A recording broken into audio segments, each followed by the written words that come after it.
సభకు నమస్కారం. శ్రీ మహాగణాధిపతయే నమః. శ్రీ రామచంద్ర పరబ్రహ్మణే నమః. శ్రీ హనుమతే నమః. మాతృదేవో భవ, పితృదేవో భవ, ఆచార్య దేవో భవ, అతిథి దేవో భవ. రామాయణంలో ఉన్నటువంటి శ్రీ సుందరకాండ ఎంతో ప్రాముఖ్యత సంతరించుకుంది. ఈ సుందరకాండ పారాయణ మరియు ప్రవచన కార్యక్రమాలు హైదరాబాదులో మా స్వగృహంలో ఏర్పాటు చేయడం జరిగింది. ఈ నెల 4వ తేదీ గురువారం నుండి ఉదయం పూట సంకల్పం, ఆ తర్వాత ప్రతిరోజు కూడా రాముల వారికి, సీతమ్మ వారికి, ఆంజనేయ స్వామికి అష్టోత్తర శతనామావళి పూజ, షోడశోపచార పూజ, ఆ తరువాత మద్రాస్ వాస్తవ్యులు, మద్రాస్ సంస్కృత కళాశాల రిటైర్డ్ ప్రిన్సిపాల్ అయినటువంటి బ్రహ్మశ్రీ డాక్టర్ నుదురుమాటి వెంకట దేవి ప్రసాద్ శర్మ గారి చేత సుందరకాండ ప్రవచన కార్యక్రమం ప్రతిరోజు కూడా సాయంత్రం పూట 7 గంటల నుండి ప్రారంభమై సుమారుగా 8:30, 9 దాకా ఈ కార్యక్రమం ఏర్పాటు చేయడం జరిగింది. ఇవాళ 6వ రోజు. ఈ రోజున డాక్టర్ ఎన్వి దేవిప్రసాద్ గారు స్వీకరించినటువంటి, మనకు అందించబోతున్నటువంటి అంశం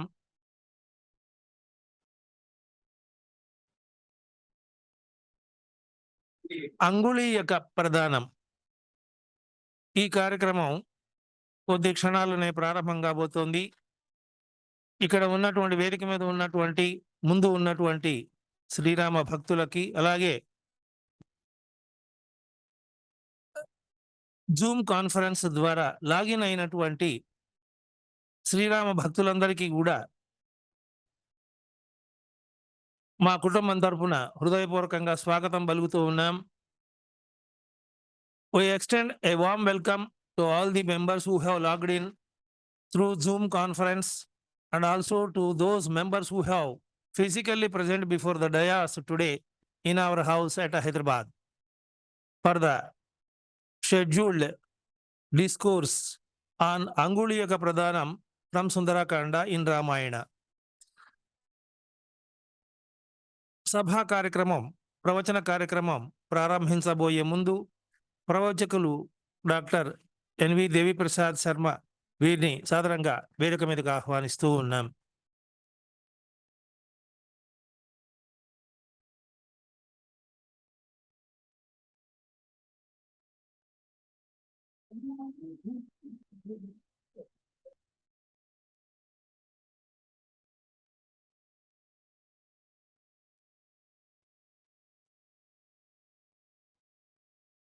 సభా సాంప్రదాయం ప్రకారం ముందుగా దేవిప్రసాద్ శర్మ గారిని పుష్పమాలంకృతులు చేస్తాం.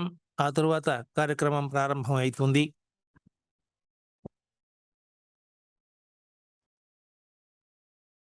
ప్రవచన కార్యక్రమాన్ని ప్రారంభించవలసిందిగా కోరుతూ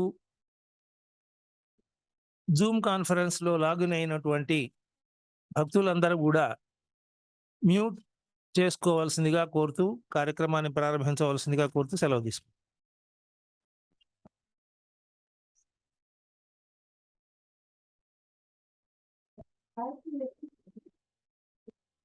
शुक्लांबरधरं विष्णुं शशिवर्णं चतुर्भुजं प्रसन्नवदनं ध्यायेत् सर्वविघ्नोपशान्तये।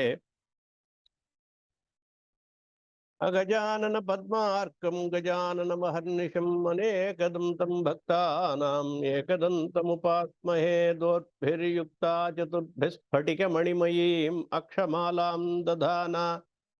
हस्ते नैकेन पद्मं सितमपि च शुकं पुस्तकं चापरेण। भासा कुन्देन्दुशङ्खस्फटिकमणिनिभा भासमाना समाना। सा मे वाग्देवतेयं निवसतु वदने सर्वदा सुप्रसन्ना। కూజంతం రామ రామేతి మధురం మధురాక్షరం ఆరుహ్య కవితాశాఖాం వందే వాల్మీకి కోకిలం అంజనానందనం వీరం జానకీ శోకనాశనం కపీశం అక్షహంతారం వందే లంకా భయంకరం గోష్పదీకృతవారాశిం మశకీకృతరాక్షసం రామాయణ మహామాలారత్నం వందే నిలాత్మజం ఉల్లంఘ్య సింధో సలిలం సలీలం యశోకవన్నిం జనకాత్మజాయా ఆదాయ తేనైవ దదాహ లంకాం నమామి తం ప్రాంజలిరాంజనేయం ఆంజనేయమతిపాటలాననం కాంచనాద్రికమనీయ విగ్రహం పారిజాతతరుమూలవాసినం భావయామి పవమాననందనం వేదవేద్యే పరే పుంసి జాతే దశరథాత్మజే వేద ప్రాచేత సాదాసీత్ సాక్షాద్ రామాయణాత్మనా వైదేహీ సహితం సురద్రుమతలే హైమే మహామంటపే మధ్యే పుష్పకం ఆసనే మణిమయే వీరాసనే సుస్థితం అగ్రే వాచయతి ప్రభంజనసుతే తత్వం మునిభ్యః పరం వ్యాఖ్యాంతం భరతాదిభిః పరివృతం రామం భజే శ్యామలం నమోऽस्तु రామాయ సలక్ష్మణాయ దేవ్యై చ తస్యై జనకాత్మజాయై నమోऽस्तु రుద్రేంద్రయమానిలేభ్యः నమోऽस्तु చంద్రార్కమరుద్గణేభ్యः శ్రీ గురుభ్యో నమః.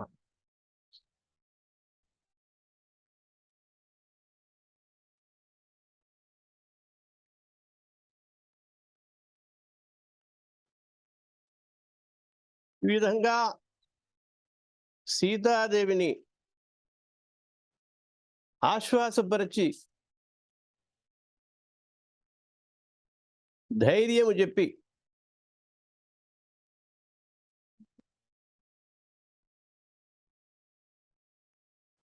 అమ్మా నిన్ను వెతకడం కోసమే రాముడు వివిధ దిశలన వానరుల్ని పంపించడం జరిగింది. 100 యోజనాల ఈ యొక్క సముద్రాన్ని దాటి నిన్ను చూడగలిగినటువంటి భాగ్యం కలిగింది నాకు. ఇంకా నీకు కష్టం లేదు అని ఊరట కలిగించాడు. కుశలీతవ కాకుత్సహ సర్వశస్త్రభృతాంబర. రాముడు క్షేమముగా ఉన్నాడు. ఆ రాముని యొక్క సేవలో అతన్ని తరింపజేసుకుంటున్నటువంటి లక్ష్మణుడు కూడా క్షేమంగా ఉన్నాడు. నిత్యము కూడా నిన్ను తలుచుకుంటున్నాడు. ఇంతమంది వానరులు ఉన్నప్పటికీ కూడా నేను ఒక్కడనే ఈ యొక్క లంకని చేరగలిగాను. ఈ యొక్క శతయోజనములకు దూరం ఉన్నటువంటి ఈ యొక్క సాగరమును లంఘించి సముద్రాన్ని దాటి వచ్చాను. నేను కామరూపుణ్ణి, వాయువు యొక్క పుత్రుణ్ణి, అంజనాదేవి యొక్క పుత్రుణ్ణి. వాయు భగవానుడి యొక్క అనుగ్రహం వల్ల ఆమెకు జన్మించినటువంటి వాణ్ణి. కేసరి నా యొక్క తండ్రి. నన్ను హనుమంతుడు అంటారు. ఆయన నా యొక్క తండ్రి అయినటువంటి కేసరి మాల్యవంతుడు అనేటువంటి పర్వతం మీద సంచరిస్తున్నప్పుడు అక్కడ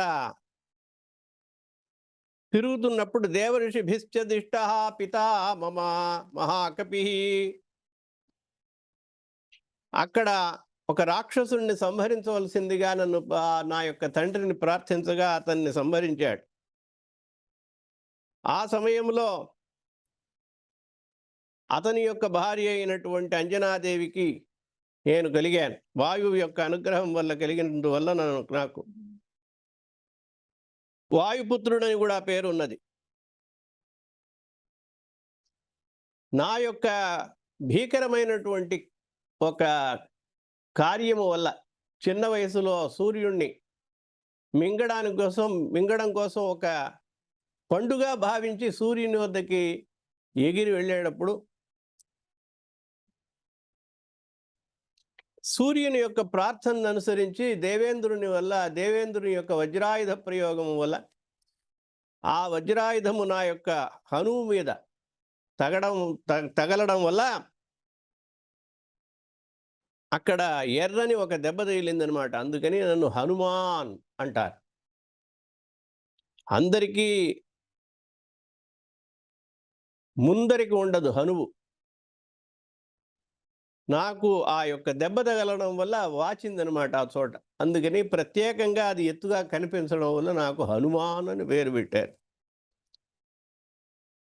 ఇవి ఎందుకు చెప్తున్నానంటే నీకు నా యందు విశ్వాసం ఏర్పరచడం కోసం చెప్తున్నాను. ఎవరో వచ్చాడు, ఎవడో వానరుడి వేషంలో రావణుడు వచ్చాడా అని అనుమానపడుతున్నావు కదా, అందుకని చెబుతున్నాను.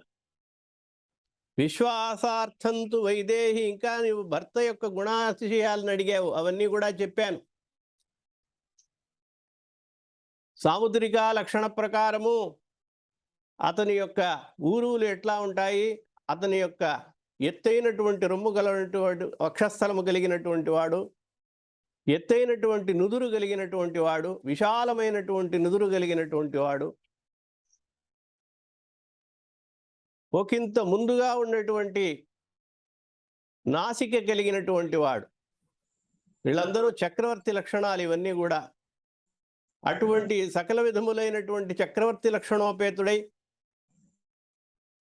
మహావీరునికి కావలసినటువంటి ఏ ఏ లక్షణములు ఉన్నాయో ఆ లక్షణములతో కూడిన వాడై పరమసుకుమారమైనటువంటి శరీరము గలవాడైనప్పటికీ కూడా మహావీరుడుగా ఉండేటువంటి ఆ రాముని యొక్క లక్షణాలను నేను చెప్పడం జరిగింది. నీ యొక్క ప్రార్థనను అంగీకరించి, ఆజ్ఞను అంగీకరించి నేను చెప్పడం జరిగింది. చాలు తద్వదనం అతులం తదా, ఆ విధంగా భర్త యొక్క సాముద్రిక లక్షణములు, అతని యొక్క గుణగణాతిశయములు, సత్యవాక్కు, సత్య పరిపాలన చేసేటువంటి వాడు, సత్యనిష్ఠుడు, సత్యవ్రతుడు, సదా ప్రియముగా మాట్లాడేటువంటి వాడు, దుష్టులని శిక్షించేవాడు, కరుణామయుడు, కరుణ కలిగినటువంటి వాడు. ఈ విధంగా చెప్పంగానే అతులంచ గతా హర్షం హర్షేణ, సీతాదేవి చాలా సంతోషించింది. భర్త యొక్క గుణగణాలని చెబితే ఆనందించని భార్య ఉంటుందా? ప్రహర్షేణ చ జానకి, సంతోషము అపరిమితమైనటువంటి ఆనందం పొందిందనమాట. పొంది ఆ ఆనందాశ్రువులు రాల్చింది. నేత్రాభ్యాం వక్రపక్ష్మాభ్యాం ముమోచ ఆనందజం జలం, ఆనంద బాష్పములు గార్చిందనమాట. చారు తద్వదనం తస్యాః తామ్ర శుక్లాయతే క్షణం అశోభత విశాలాక్ష్యా రాహుముక్త ఇవోడురాట్.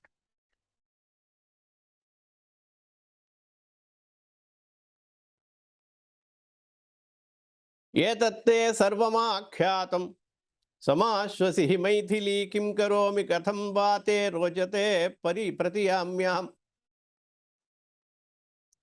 కాబట్టి నీకు చెప్పవలసినటువంటి సమస్త వృత్తాంతమును చెప్పాను. భర్త యొక్క ఆచూకీని, ఆయన యొక్క అవస్థను, ఆయన యొక్క వృత్తాంతాన్ని, ఎలా ఈ యొక్క వానరులతో మైత్రి కలిగింది, సుగ్రీవునితో ఎలా మైత్రి కలిగింది, నేను ఎవరిని అనేటువంటి వివరాలన్నీ కూడా చెప్పాను. కాబట్టి ఇక మీద కూడా నీకు ఏమాత్రము సందేహం మనసులో ఏర్పడదని అనుకుంటున్నాను. హనుమంతం కపిం వ్యక్తం మన్యతే నాన్యథేతి అథోవాచ హనుమాన్స్తం తాం ఉత్తరం ప్రియదర్శనాం, యతత్తే సర్వమాఖ్యాతం క్షమాశ్వసి మైథిలీ. కాబట్టి ఊరట పొందాలి. నువ్వు ఏమాత్రము దుఃఖపడవలదు. ఒక్క నెల, ఈ 2 నెలలు ఎలా సహించుకుంటావో సహించుకుంటే నీ అభీష్టం ఏమిటో అది నెరవేరుతుంది. కిం కరోమి కథం వాతే రోచతే. కాబట్టి ఏం చేయమంటారో చెప్పండి. మిమ్మల్ని చూడడం జరిగింది, మీకు ఊరట కలిగించడం జరిగింది, రాముని యొక్క వృత్తాంతం చెప్పడం జరిగింది, కాబట్టి మీకు సెలవు తీసుకుంటున్నాను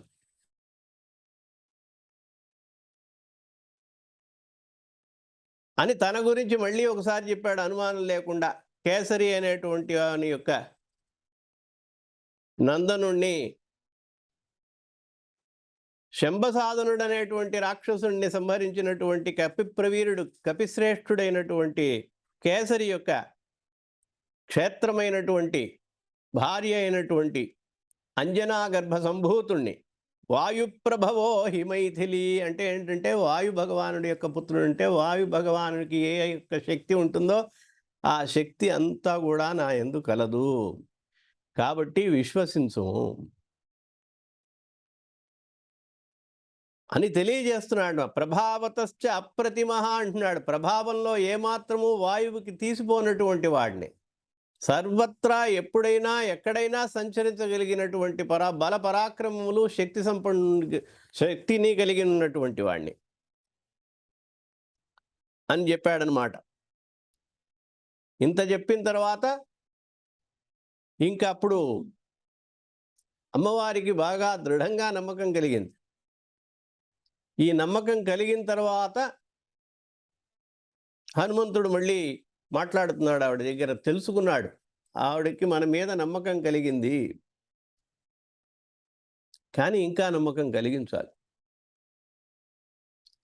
అందుకని నమ్మకం కలిగించాలంటే ఆనవాలు ఏమన్నా చూపించాలి.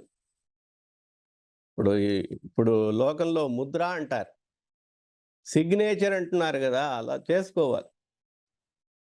అలా ఒక ప్రమాణం ఏదైనా ఉంటే దృఢమైనటువంటి ప్రమాణము, నేను రామదూతనే అన్నందుకు ఒక దృఢమైనటువంటి ఒక ప్రమాణం ఏదైనా ఉంటే ఆ ప్రమాణం చూపిస్తే కానీ, ఆ గుర్తుని చూపిస్తే కానీ సంపూర్ణమైనటువంటి నమ్మకం కలగదు. ఎవరికైనా మనకైనా అంతే కదా. కాబట్టి ఆయన బుద్ధిమతాం వరిష్ఠ, బుద్ధిమంతుల్లోకెల్లా బుద్ధిమంతుడు, తెలివితేటలు కలిగినటువంటి వాడు. కాబట్టి భూయ ఏవ మహాతేజా హనుమాన్ మారుతాత్మజ అబ్రవీత్ ప్రశ్రితం వాక్యం సీతా ప్రత్యయ కారణ. సీతకి నమ్మకం కలిగించుకోవడం కోసం మళ్ళీ ఆవిడతో మాట్లాడాడు. వానరోహం మహాభాగే దూతో రామస్య ధీమత రామనామాంకితం చేదం పశ్య దేవి అంగులీయకం అన్నాడు. అప్పుడే తన దగ్గర దాచిపెట్టుకున్నటువంటి ఆ యొక్క ఉంగరాన్ని తీశాడు బయటికి. రాముల వారు తనకి సమర్పించినటువంటి ఆ అంగులీయకము, వేలి ముద్ర, వేలికి తగిలించుకునేటువంటి భూషణము ఏదైతే ఉన్నదో ఉంగరం, ఆ ఉంగరాన్ని తీశాడనమాట. తీసి సమర్పించబోతున్నాడు. దూతో రామస్య ధీమత, ధీమంతుడు శ్రీమంతుడైనటువంటి మహారాజు రాముని యొక్క దూతగా నేను వచ్చాను. రామనామాంకితం చేదం పశ్య దేవి అంగులీయకం. ఆ ముద్రికని చూపించాడు. ఆయన నిత్యము ధరించేటువంటి ఈ యొక్క అంగులీయకము, చేతి ఉంగరాన్ని చూపించాడు. ప్రత్యయార్థం తవ, ఎందుకు తీసుకొచ్చావు నాయనా, చెబితే చాలదా అన్నాడు. ప్రత్యయార్థం తవ, ప్రత్యయార్థం నీకు నమ్మకం కలిగించడం కోసం రాముల వారు ఇచ్చి పంపించారు. ప్రత్యయార్థం తవ నీతం తేన దత్తం మహాత్మన సమాశ్వసి భద్రంతే. కాబట్టి నువ్వు ఓర్పు, సమాశ్వాసన చెందుము అని చెప్పాడనమాట. అని చెప్పి క్షీణ దుఃఖ ఫలాహ్యసి, నీ యొక్క దుఃఖము ఇంతటితో అంతమైందని భావించు, విచారపడకు అని చెప్పి ఆ ముద్రికనిచ్చాడు. ఇత్యుక్త్వా ప్రదదౌ తత్తు సీతాయై వానరోత్తమ. ఆ వానరోత్తముడు ఆ యొక్క ముద్రికని సమర్పించాడు. ఆ సమర్పించిన వెంటనే ఆ ముద్రికని ప్రాణప్రదంగా తీసుకున్నది ఆవిడ. అంగులీయక ప్రదానముని సన్నివేశం అన్నమాట. గృహీత్వా ప్రేక్షమాణా సా భర్తుకర విభూషణం భర్తారమివ సంప్రాప్త జానకి ముదితాభవత్. అది తీసుకోగానే పరమానంద భరితురాలైందని. గృహీత్వా అలా చూసుకుంటోంది, మళ్ళీ చూసుకుంటోంది, అటు తిప్పి ఆ ఉంగరాన్ని చూసుకుంటోంది. ఆహా, భర్తుకర విభూషణం, భర్త యొక్క చేతికి ఉన్నటువంటి ఆ ఆభరణాన్ని, ఉంగరాన్ని చూసుకుంది. భర్తారమివ సంప్రాప్త, తన భర్త మళ్ళీ ఇక్కడ సాక్షాత్కరించాడా అన్నట్లుగా భావించుకుందట. అంత సంతోషం ఏర్పడింది. పెళ్ళినాడు ఆ ఉంగరముతో ఉన్నటువంటి చేతిని పాణిగ్రహణ సమయంలో చేసినటువంటి ఆ సమయంలో చూసింది. అంత వెలుగుతో కూడినటువంటిది. పాణిగ్రహంలో అలా ఇద్దరూ పరస్పరము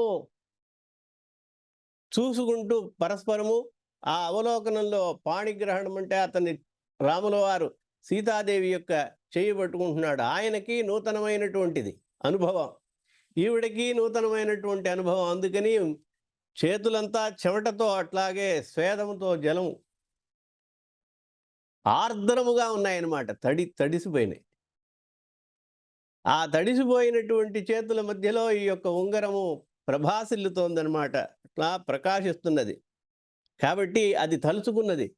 అందుకని సిగ్గేసిందిట ఒకసారి. పక్కగా హనుమంతుడు నాడు పుత్రుడు లాంటి వాడు కాబట్టి ఒక్కసారి హ్రీమతి బాల అన్నాడు అక్కడ వాల్మీకి.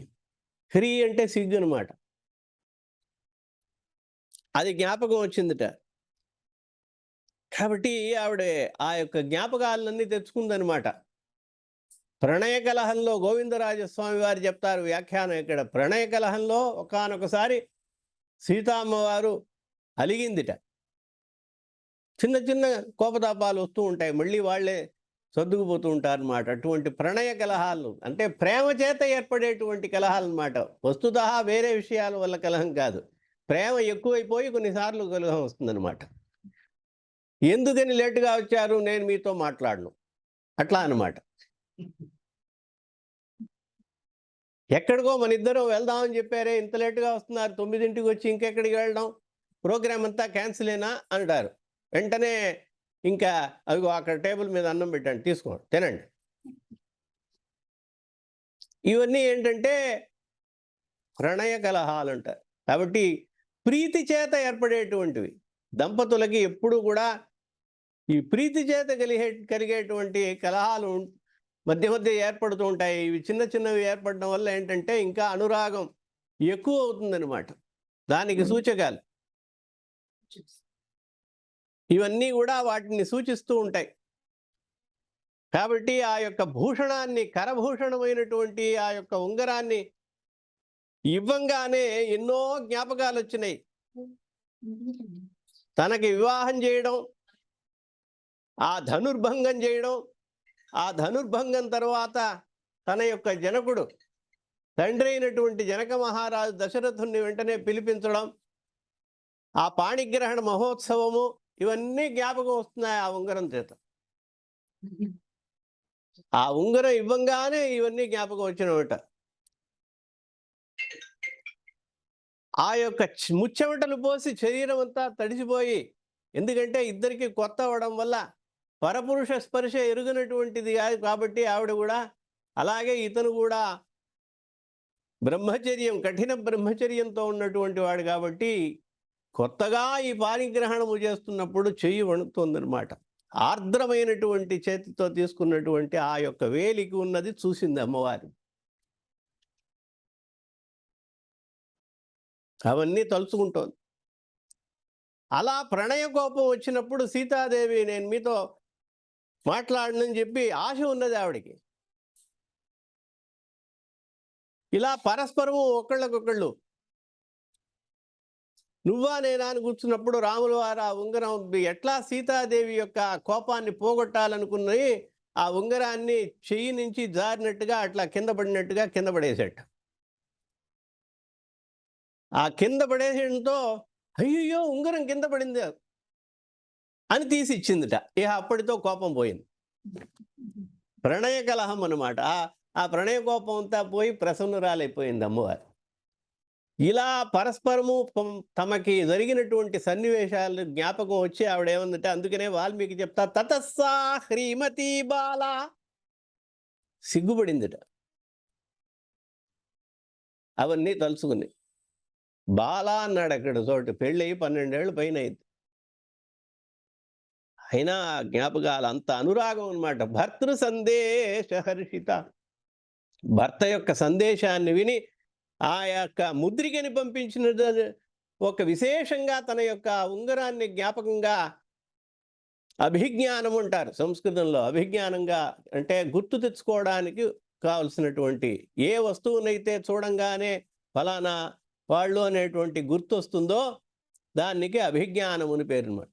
ఆ స్మృతిని తెప్పిస్తుందనమాట. అటువంటి దానికి ఆ స్మృతిని ఇచ్చేటువంటిది, జ్ఞాపకాన్ని కలిగించేటువంటి ఆ యొక్క ముద్రికని చూసి పరితుష్టా ప్రియం కృత్వా ప్రశంసమహాకపి.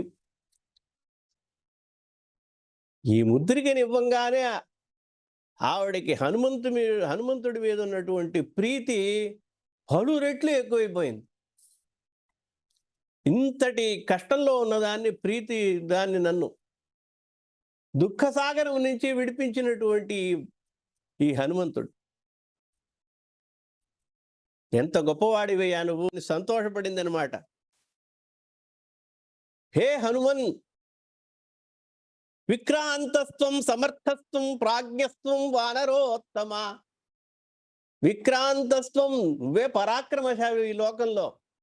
బుద్ధిర్బలం యశోధైర్యం ఉన్నారు కదా, ఆ బలము నీ దగ్గర ఉంది. విక్రాంతస్త్వం, సమర్థుడివి నువ్వు, సర్వసమర్థుడివి, ఏ కార్యమైనా కూడా నెరవేరుస్తావు నువ్వు. బుద్ధిమంతుడివి, ప్రాజ్ఞ, చాలా తెలివితేటలు కలిగినటువంటి అతి ప్రజ్ఞాశాలివి. ప్రాజ్ఞ త్వం వానరోత్తమ, ఏనేదం రాక్షసపదం త్వయైకేన ఎటువంటి పరాక్రముని యొక్క పరాక్రమము ఎంత గొప్పది కాకపోతే ఇంత శతయోజనములు కలిగినటువంటి దాదాపు 1200 కిలోమీటర్లు ఉండేటువంటి ఈ విస్తీర్ణము వ్యాపించి ఉన్నటువంటి ఈ సముద్రాన్ని ఒకే ఒక దోకున దాటి వచ్చి ఈ యొక్క లంకని చేరామంటే చీమదోమలు కూడా అనుమతి లేకుండా ప్రవేశించలేనటువంటి ఈ యొక్క లంకా సామ్రాజ్యములో చొరబడి నువ్వు అనుకున్నట్లుగా నన్ను నన్ను చూడడానికి ఇక్కడ ప్రవేశించావో, నన్ను చూసి నాకు ఊరట కలిగించి నా యొక్క భర్త సమర్పించినటువంటి ఆ యొక్క ముద్రికని, ఉంగరాన్ని నాకు సమర్పించి అంగుళీయకాన్ని శతయోజన విస్తీర్ణ సాగర మకరాలయ విక్రమశ్లాఘనీయేన క్రమత గోష్పదీకృత. ఇక్కడే గోష్పదీకృత అని దీన్నే మనం ప్రార్థన శ్లోకంలో మహర్షులంతా రాశారన్నమాట. సీతమ్మ వారి యొక్క వాక్కు. శతయోజన విస్తీర్ణమైనటువంటి ఆ సముద్రాన్ని గోష్పదం అంటారు. గోష్పదం అంటే గోవు యొక్క ఆ యొక్క ఖురము అంటారు అనమాట. కాలి గిట్ట. ఆ కాలి గిట్టని దాటడం ఎంత సులభం అండి. కాలి గిట్ట ఒక ప్రదేశం ఉన్నది, కాలిగిట్ట అంత ప్రదేశం, దాన్ని దాటడం ఏమన్నా కష్టమా మనకి మనుష్యులకి? ఆ విధంగా శతయోజన విస్తీర్ణమైనటువంటి సముద్రాన్ని అడుగు కూడా కాదు, గోవు యొక్క గిట్ట ఎంత ఉంటుందో ఆ గిట్టని దాటినట్టుగా అవలీలగా దాటినటువంటి వాడివిని గోష్పదీకృత వారాశిం అని చెప్పారు. అందుకనే మశకీకృత రాక్షసం అది తర్వాత వస్తుంది. మశకీకృత రాక్షసం అనేది సుందరకాండ యొక్క సంగ్రహమే ఆ శ్లోకం. గోష్పదీకృత వారాశిం మశకీకృత రాక్షసం అని అది రేపు అక్షవధలో చెప్పుకుంటాం. ఆ విధంగా నువ్వు చేసావు. గోష్పదీకృత దాటి వచ్చావయ్యా. ఇది ప్రాకృతుడు అనే సామాన్యమైనటువంటి మనుష్యుడు, సామాన్యమైనటువంటి వానరుడు చేసే పనే ఇది. దేవత స్వరూపము కాకపోతే, దేవతానుగ్రహము చేత పుట్టినవాడు కాకపోతే, రుద్రవీర్య సముద్భవుడో విష్ణువీర్య సముద్భవుడో కాకపోతే ఈ సముద్రాన్ని దాటడం, అవలీలగా దాటడం అనేటువంటిది యస్యనా తే నాస్తి సంత్రాస. నీకు రావణుడి వల్ల కానీ, కుంభకర్ణుడి వల్ల కానీ, ఎవ్వరి వల్ల నీకు భయం లేదు, నీకు ఆపద అనేటువంటిది ఏర్పడదు. అటువంటి మహాశక్తి సంపన్నుడివి కాబట్టి నువ్వు నీలాంటి పుత్రుడితో సమానమైనటువంటి వాడు. పుత్రుడు ఎట్లాగైతే తల్లికి ఊరట కలిగిస్తాడో ఆ విధంగా ఊరట కలిగించినటువంటి వాడివి. కాబట్టి నువ్వు సర్వథా నాతో మాట్లాడడానికి అర్హుడివి. శక్యో మాం అభిభాషితం మయా సమభిభాషితం, నాతో మాట్లాడు. రాముడు ఊరికేనే పంపిస్తాడా? పరాక్రమం లేని వాడిని పంపిస్తాడా? ఇంతమందిని వదిలేసి దక్షిణ దిక్కుకి నువ్వెళ్ళు నాయనా హనుమాను నన్నెందుకు పంపించాడు? ఎంత దూరదృష్టితో పంపించి ఉంటాడు. సమర్థుడు కాకపోతే నిన్ను పంపిస్తాడా? అందరినీ మిగతా వాళ్ళని ఆయా దిక్కులకి పంపించేశాడు. దక్షిణ దిక్కుకు వచ్చేటప్పుడు హనుమాన్ అంగదుడు మీరంతా వెళ్ళరండి, దక్షిణ దిక్కున చూడండి అని చెప్పాడు. ఎంత దూరదృష్టి కలిగిన వాడైతే చూపిస్తా, ఎంత సమర్థుడిగా నిన్ను ఎన్నుకున్నాడు సీతమ్మ వారు చెప్తోంది. అసమర్థుడిని ఎవడైనా పంపిస్తాడా? పరాక్రమం అవిజ్ఞాయ మత్సకాశం విశేషత. పరాక్రమం తెలుసుకోకుండా, ఒకడి యొక్క శక్తి సామర్థ్యాలు తెలుసుకోకుండా ఇంత కష్టమైనటువంటి ఒక పనిని ఎవడన్నా అప్పచెప్తాడా? శక్తి రాజు అయినటువంటి వాడు, నాయకుడైనటువంటి వాడు వారి శక్తి సామర్థ్యాలు చూసుకుని చేస్తాడు. ఎవరెవరిని ఎక్కడ యో యత్ర కుశల కార్యే తం తత్రైవ నియోజయత్ అన్నాడు రామాయణంలోనే, అది వాక్యం కూడా. ఎవరు ఏ పనిలో సమర్థవంతులో వాణ్ణి ఆ పనిలో పెట్టాలి. అదే ఒక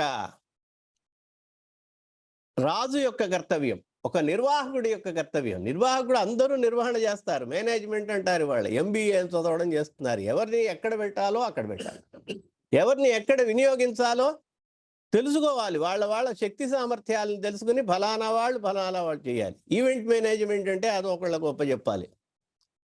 ఫైల్స్ మేనేజ్మెంట్ అంటే వాళ్ళని ఒకళ్ళ గొప్ప చెప్పాలి. అన్నీ నేనే చేస్తాను కూర్చోకూడదు. ఎంతని చేస్తావు నువ్వు? డిస్ట్రిబ్యూషన్ ఆఫ్ లేబర్ ఉండాలి, నీ యొక్క ప్రయత్నం ఉందా అందరికీ చెప్పాలి. నేనే చేస్తూ కూర్చుంటానంటే అవతల వాడు పనిచేయడు. కాబట్టి ఒక్కొక్కడి యొక్క శక్తి సామర్థ్యాలను అనుసరించి ఎవడు ఏ విషయమునందు నేర్పరో ఆ విషయంలో వాడిని పెట్టాలి, నియమించాలి. కాబట్టి నిన్ను ఈ విధంగా దక్షిణ దిక్కుకు పంపించినటువంటి రాముడు నీ యొక్క శక్తి సామర్థ్యాలు తెలుసుకునే ఈ యొక్క పనిలో నిన్ను కార్యంలో నియమించాడు. కాబట్టి నువ్వు చెప్పినట్టుగా రామ లక్ష్మణులు ఇద్దరు కూడా కుశలంగా ఉన్నారనేటువంటి అమృతమయమైనటువంటి వాక్కు చెప్పావు. వాళ్ళ యొక్క కుశల వార్తలు చెప్పారు. సరే, కుశలీయది కాకుస్తః, అలాంటి రాముడు కుశలంగానే ఉన్నాడు, క్షేమంగానే ఉన్నాడని చెప్పావు కదా. ఆ రాముడు ఎందుకని నన్ను ఇంకా తీసుకెళ్ళలేదు? ఇంకా ఎన్ని నెలలు నాకు ఈ శిక్ష? మహీం దహతి కోపేన, అతని కోపం వచ్చిందంటే భూమినంతా కూడా భస్మీకృతం చేస్తాడు రాముడు. అంతటి శక్తి సామర్థ్యాలు కలిగినటువంటి వాడు. యుగాంతాగ్నిరివోత్థిత, ప్రళయకాలములో అగ్ని ఎట్లాగైతే ప్రపంచాన్ని 14 భువనాల్ని భస్మం చేస్తుందో, సర్వము జలమయంగా అయిపోతుందో, ఆ విధంగా సర్వము అగ్నిమయంగా చేసేటువంటి పరాక్రమశాలి. అతని యొక్క క్రోధము అంత మహిమగలది, శక్తి సంపన్నమైనటువంటిది. అటువంటి శక్తి సామర్థ్యాలు కలిగినటువంటి వాడు, శక్తి సంపన్నుడు, సర్వశక్తి సంపన్నుడైనటువంటి రాముడు నన్నెందుకు తీసుకెళ్ళలేదు? ఇంకా ఈ యొక్క లంకానగరం నుంచి ఎందుకు నాకు విముక్తి లభించట్లేదు? నేను అనుకుంటున్నాను నా యొక్క ప్రారబ్ధ అట్లా ఉందనుకుంటున్నాను, దశ. ఇంకా అంతకంటే చెప్పడానికి ఏం లేదు. రాముడు అంతటి శక్తి సంపన్నుడు, ఇంకా వచ్చి నన్ను తీసుకువెళ్ళలేదు. సరే, ఆయన తీసుకెళ్ళి లక్ష్మణుడు కూడా ఆయన్ని పురుగొల్పి అన్నా వెంటనే రావాలని చెప్పి అతన్ని బయలుదేరి తీసుకుని రావచ్చు కదా. భూమినంతటినీ కూడా భస్మీకృతం చేయగలిగినటువంటి సామర్థ్యము కలిగినటువంటి వాడు ఒక్క క్షణంలో ఇక్కడికి వచ్చి నన్ను తీసుకెళ్ళాడా? నా తలరాత నాకుంది, అనుభవించాల్సినటువంటి ప్రారబ్ధ కర్మ ఉన్నదనమాట. కచ్చిత్తే మమైవతు దుఃఖానా మమైవతు న దుఃఖానాం అస్తి మన్యే విపర్యయ. నా తలరాత బాలేదు కాబట్టి నాకు ఇంకా ఈ కష్టాన్ని దుఃఖాన్ని అనుభవించాల్సినటువంటి తలవరాత ఉండడం కాబట్టి, అది బలీయస్సు కాబట్టి ఇంకా రాముడు రాలేదు. అంతకంటే ఏమనుకోవాలి ఇంకా? సరే, తర్వాత కుశల ప్రశ్నలు. కచ్చిన్న వ్యధతే రామ, చాలా కష్టపడుతున్నాడా? నా గురించి ఏమన్నా దుఃఖపడుతున్నాడా? నన్ను ఎప్పుడైనా తలుచుకుంటున్నాడా? కచ్చిన్న పరితప్యతే, నన్ను నా గురించి ఆలోచించి పరితపిస్తున్నాడా? విరహ వేదనతో బాధపడుతున్నాడా? విరహాగ్ని జ్వాలలతో, వేడిమితో జ్వరగ్రస్తుడై ఉన్నాడా? కామజ్వరముతో పీడింపబడి ఉన్నాడా? అవన్నీ తెలుసుకోవాలి, అప్పుడే కదా ఊరట. నాకింత వేదన ఉంది, ఆయనకి అంత వేదన ఉందా లేదా అని తెలుసుకోవాలి కదా, మనస్సులో దుఃఖం. ఖచ్చిత్యా అలా ఉంటూ తన యొక్క కార్యాలను ఏమన్నా మర్చిపోయాడా? మర్చిపోకుండా ఆయా సమయాల్లో చేయవలసినటువంటి, రాజుగా నిర్వహించవలసినటువంటి పనులన్నీ చక్కగా నిర్వహిస్తున్నాడు. అంటే రాజు అంటే అయోధ్యానగరపు పరిపాలన కాదు, ఇక్కడ ఉత్తరత్ర జరగవలసిన కార్యాలు. మిత్రులు ఉంటారు, కొంతమంది శత్రువులు ఉంటారు, కొంతమంది మధ్యస్థులు ఉంటారు. ఈ మధ్యస్థులని, మిత్రుల్ని, శత్రువుల్ని ఆయా సమయాల్లో ఆయా రీతుల్లో ట్రీట్ చేస్తూ ఉండాలి. అది సరిగ్గా చేస్తున్నాడా? సామదాన భేద దండాల్ని మిత్రుడైనటువంటి వాడికి సామముతోనూ, కొంచెం వింటే చెబితే వినేటువంటి వాడికి వ్యక్తిని సామంగాను నయంగాను, లేకపోతే కొంచెం భయపెట్టి సామదానం చేయాలి. ఇది ఇస్తాను నాయన నీకు అని చెప్పి దానము. ఇవి రెండూ కాకపోతే రాక్షసులు మొదలైనటువంటి కొంచెం దుష్టులు, క్రూరులైనటువంటి వాళ్ళని, శత్రువుల్ని, ముఖ్యంగా శత్రువుల్ని ఎట్లా చేయాలి? భేదం చేయాలి. భేద దండాలు శత్రువు దగ్గర అన్నీ అడుగుతోంది ఆవిడ. మిత్రులని సావధానాలతో వశపరుచుకోవాలి, ఎప్పుడూ తృప్తిగా పెట్టుకోవాలి. అందుకనే వాడు ఎప్పుడు పార్టీ నుంచి వీడిపోకుండా ఉంటాడు. ఎందుకని మిత్రుడిని ఎప్పుడూ మిత్రుడిగానే ఉంటాడని భావించకూడదు. కాబట్టి అప్పుడప్పుడు వాడికి ఆప్యాయస్వ అని చెప్పి కొంచెం ఊరట కలిగిస్తూ ఉండాలి. అప్పుడప్పుడు ఎట్లా ఊరట కలిగించడం అంటే వాడి గురించి స్తుతి, సామము, నయంగా చెప్పడం, ప్రియమైన మాటలు మాట్లాడడం, ఏదో ఒక దానం ఇవ్వడం. శత్రువుని ఎట్లా వశపరుచుకోలేం కాబట్టి ఆయనకేంటంటే భయం చేత భయపెట్టి చేయాలి. భేదము దండము. ఆ శత్రువు యొక్క మిత్రులు ఎవరున్నారో వాళ్ళ మధ్య భేదం ఉత్పాదన చేయాలి. డివైడ్ అండ్ రూల్ అంటారు కదా, వాళ్ళని విడగొట్టి, వాడికి ఎవరన్నా ఫ్రెండ్స్ ఉంటే వాళ్ళ దగ్గర నుంచి విడగొట్టి మనవాడిగా మన పక్కకి తిప్పుకోవాలి. అప్పుడు వీక్ అయిపోతాడు, వాడు బలహీనుడైపోతాడు. మిత్రులు లేనివాడు బలహీనుడైపోతాడు. బలహీనుడిని వశపరచుకోవడం సులభం, వాడిని జయించవచ్చు. కాబట్టి అలా చేసి ఆ తర్వాత దండ ప్రయోగం చేయాలి. ఈ విధంగా చేస్తున్నాడా? కచ్చిత్ పురుష కార్యాణి కురుతే నృపతే సుత. రాజు యొక్క కొడుకు కాబట్టి ఇవన్నీ తెలిసి ఉండాలి. టెక్నిక్స్, ఈ యొక్క కుశలత ఉండాలి, పరిపాలనా సామర్థ్యం ఉండాలి. కాబట్టి రామదాన భేద దండాలు మిత్రుల యందు శత్రువుల యందు ప్రయోగం చేస్తున్నాడా లేదా అని అడుగుతోందనమాట. కాబట్టి దేవానాం ప్రసాదం పార్థివాత్మజ ఆశ అస్తి, దేవత ఆరాధన చేస్తున్నాడా లేదా ఇవన్నీ మనం తెలుసుకోవాలన్నమాట. అందుకని నిత్యము దేవతల్ని ప్రసన్నం చేసుకునేందుకు దేవాన్ భావయతానేన తే దేవా భావయంతిన పరస్పరం భావయంత శ్రేయ పరమవాప్స్యత అంటాడు గీతలో పరమాత్ముడు. ఎందుకని ఆరాధన చేయాలంటున్నాడు? ఎందుకనంటే మనకి ఆహారం ఇస్తున్నది వాళ్ళు. ఈ ధాన్యము, ఈ వర్షం కురిపించకపోతే ధాన్యం ఎట్లా పండుతుంది? పశువులు ఎట్లా ఆహారం తింటాయి? పశువులు ఆహారం తినబోతే పాలు ఎక్కడి నుంచి వస్తాయి? సస్య సమృద్ధి లేకపోతే ధాన్యం ఎట్లా మొలుస్తుంది? ఓషధులు ఎట్లా మొలుస్తాయి? ఓషధులు, మనం తినేదంతా ఓషధులు. మనం అన్నం అనుకుంటున్నాం. ఓషధీభ్యోన్నం, ఓషధులే అన్నం అన్నమాట. ఓషధుల నుంచి అన్నం పుట్టింది. కాబట్టి అన్నం ఓషధి. మనకి ఆకలి అనేటువంటిది ఒక రోగం. ఆ రోగాన్ని ఉపశమింపజేసేది ఏదైతే ఉందో అది అన్నము అని పేరు. అది ఓషధి అనమాట. ఓషధ్య ఫలపాకాంతా. ఎలాగంటారా? ఓషధి అనేది ఏంటంటే ఒక పరిపక్వ దశకు వచ్చిన తర్వాత అది ఇంక పండదు, దాన్ని ఓషధి అంటారు.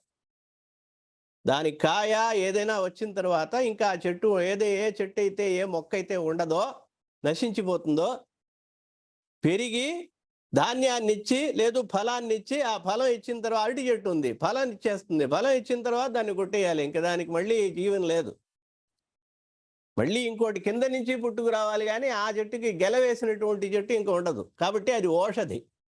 ఓషధ్య ఫలపాకాంతా. ఫలాన్ని ఇచ్చి పాకము ఏర్పడిన తర్వాత, పాకం అంటే బాగా ఆ యొక్క కంకె పూర్తిగా వచ్చి ఆ వడ్లన్నీ వచ్చినాయి, పసుపచ్చని రంగు వచ్చేసింది. రంగు వచ్చేసిన తర్వాత ఇంకా వరి ఉండదు. అటువంటి దాన్ని ఓషధి అంటారు. అరటి చెట్టు ఒక ఓషధి. అలాగే అన్నము, ఈ యొక్క వరి ఉంది చూడండి, ధాన్యములన్నీ కూడా ఓషధులు. ఆ ఓషధులన్నీ కూడా మనకి ఇచ్చేటువంటిది వర్షం వల్ల దేవతలు ఇస్తున్నారు. కాబట్టి పర్జన్యాద్ అన్న సంభవ, అన్నాద్ భవంతి భూతాని. ఆ అన్నం తినడం వల్లే మనం దేహ రక్షణ చేసుకుంటున్నాం. పర్జన్యాద్ అన్న సంభవ, పర్జన్యము వర్షము వలన అన్నము సంభవిస్తోంది. ధాన్యాదులు ఓషధులు ఉండడం వల్ల, పండడం వల్ల మనకి శరీరము రక్తమాంసాదులన్నీ పెరుగుతున్నాయి. ఓషధీభ్యో అన్నం. కాబట్టి అన్నాద్ భవంతి భూతాని, అన్నము వల్లే మనం అంతా జీవిస్తున్నాం. ఆ అన్నమే లోపల రక్తమయమయ్యి మాతాపితరుల యొక్క రక్తములో కలిసి శుక్లశోణితములుగా ఆవిర్భవించి అది గర్భములో ప్రవేశించి ఆ యొక్క ఓషధులే వీర్యముగా అయ్యి ఇలా మనకి గర్భం ధరిస్తున్నది. కాబట్టి ఈ శరీరం అంతా కూడా ఓషధిమయమైనటువంటి. కాబట్టి దేవతలకు ఏం చేయాలి? మనం రుణపడి ఉన్నాం. కాబట్టి ప్రతిరోజు కూడా పూజ చేయాలి, ప్రార్థించాలి. దేవతల్ని ప్రార్థిస్తున్నాడా రాముడు? దేవతానుగ్రహం లేనిదే ఏం జరగదు. కచ్చిదాశాస్తి దేవానాం ప్రసాదం పార్థివాత్మజ. కచ్చిత్ ప్రయత్నాలు చేస్తున్నాడా? రావణుణ్ణి ఎక్కడ సీతాదేవి యొక్క ఆచూకీ తెలుసుకోవాలని అనుకుని ఆ శత్రువులు ఎవరైతే ఉన్నారో ఆ శత్రువులని సంహరించడానికి ప్రయత్నం చేస్తున్నాడా?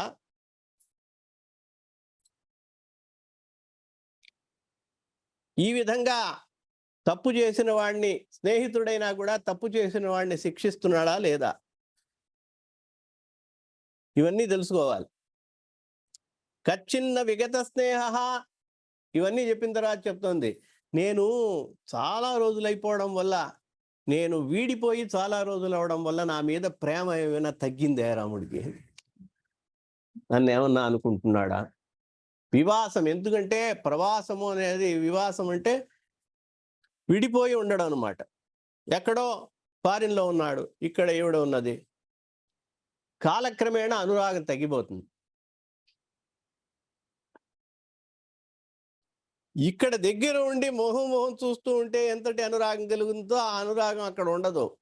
క్రమేణా మనిషి పక్కన లేకపోయేటప్పటికి ఆ ప్రేమ క్షీణిస్తుందన్నమాట. ప్రేమ ఎట్లా తగ్గుతుంది అన్నాడు యక్ష ప్రశ్నలో.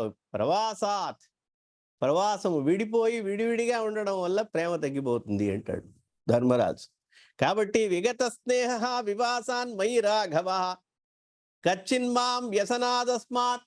ఈ సముద్రం, ఈ దుఃఖసాగరం నుంచి నన్ను తప్పించడానికి ప్రయత్నం చేస్తాడా చేయడా అంటే ఆచూకి తెలియలేదు. ఇప్పుడు నువ్వు చెప్తావు కదా, చెప్పిన తర్వాత ప్రయత్నం చేస్తాడా చేయడా? నీకు తెలుసు కదా, నువ్వు మహామంత్రివి కదా సుగ్రీవుడికి. ఆవలిస్తే పేగులు లెక్కబట్టేవాడు కదా నువ్వు. అంతటి శక్తిమంతుడు, బుద్ధిమంతుడు. సుఖానాముచితో నిత్యం. పాపం అంత లోపల రాముడి మీద కరుణ వచ్చింది. ఇంత అడిగింది, తన గురించి అడిగింది. తనని జ్ఞాపకం పెట్టుకున్నాడా? తన మీద అనురాగం కలిగి ఉన్నాడా?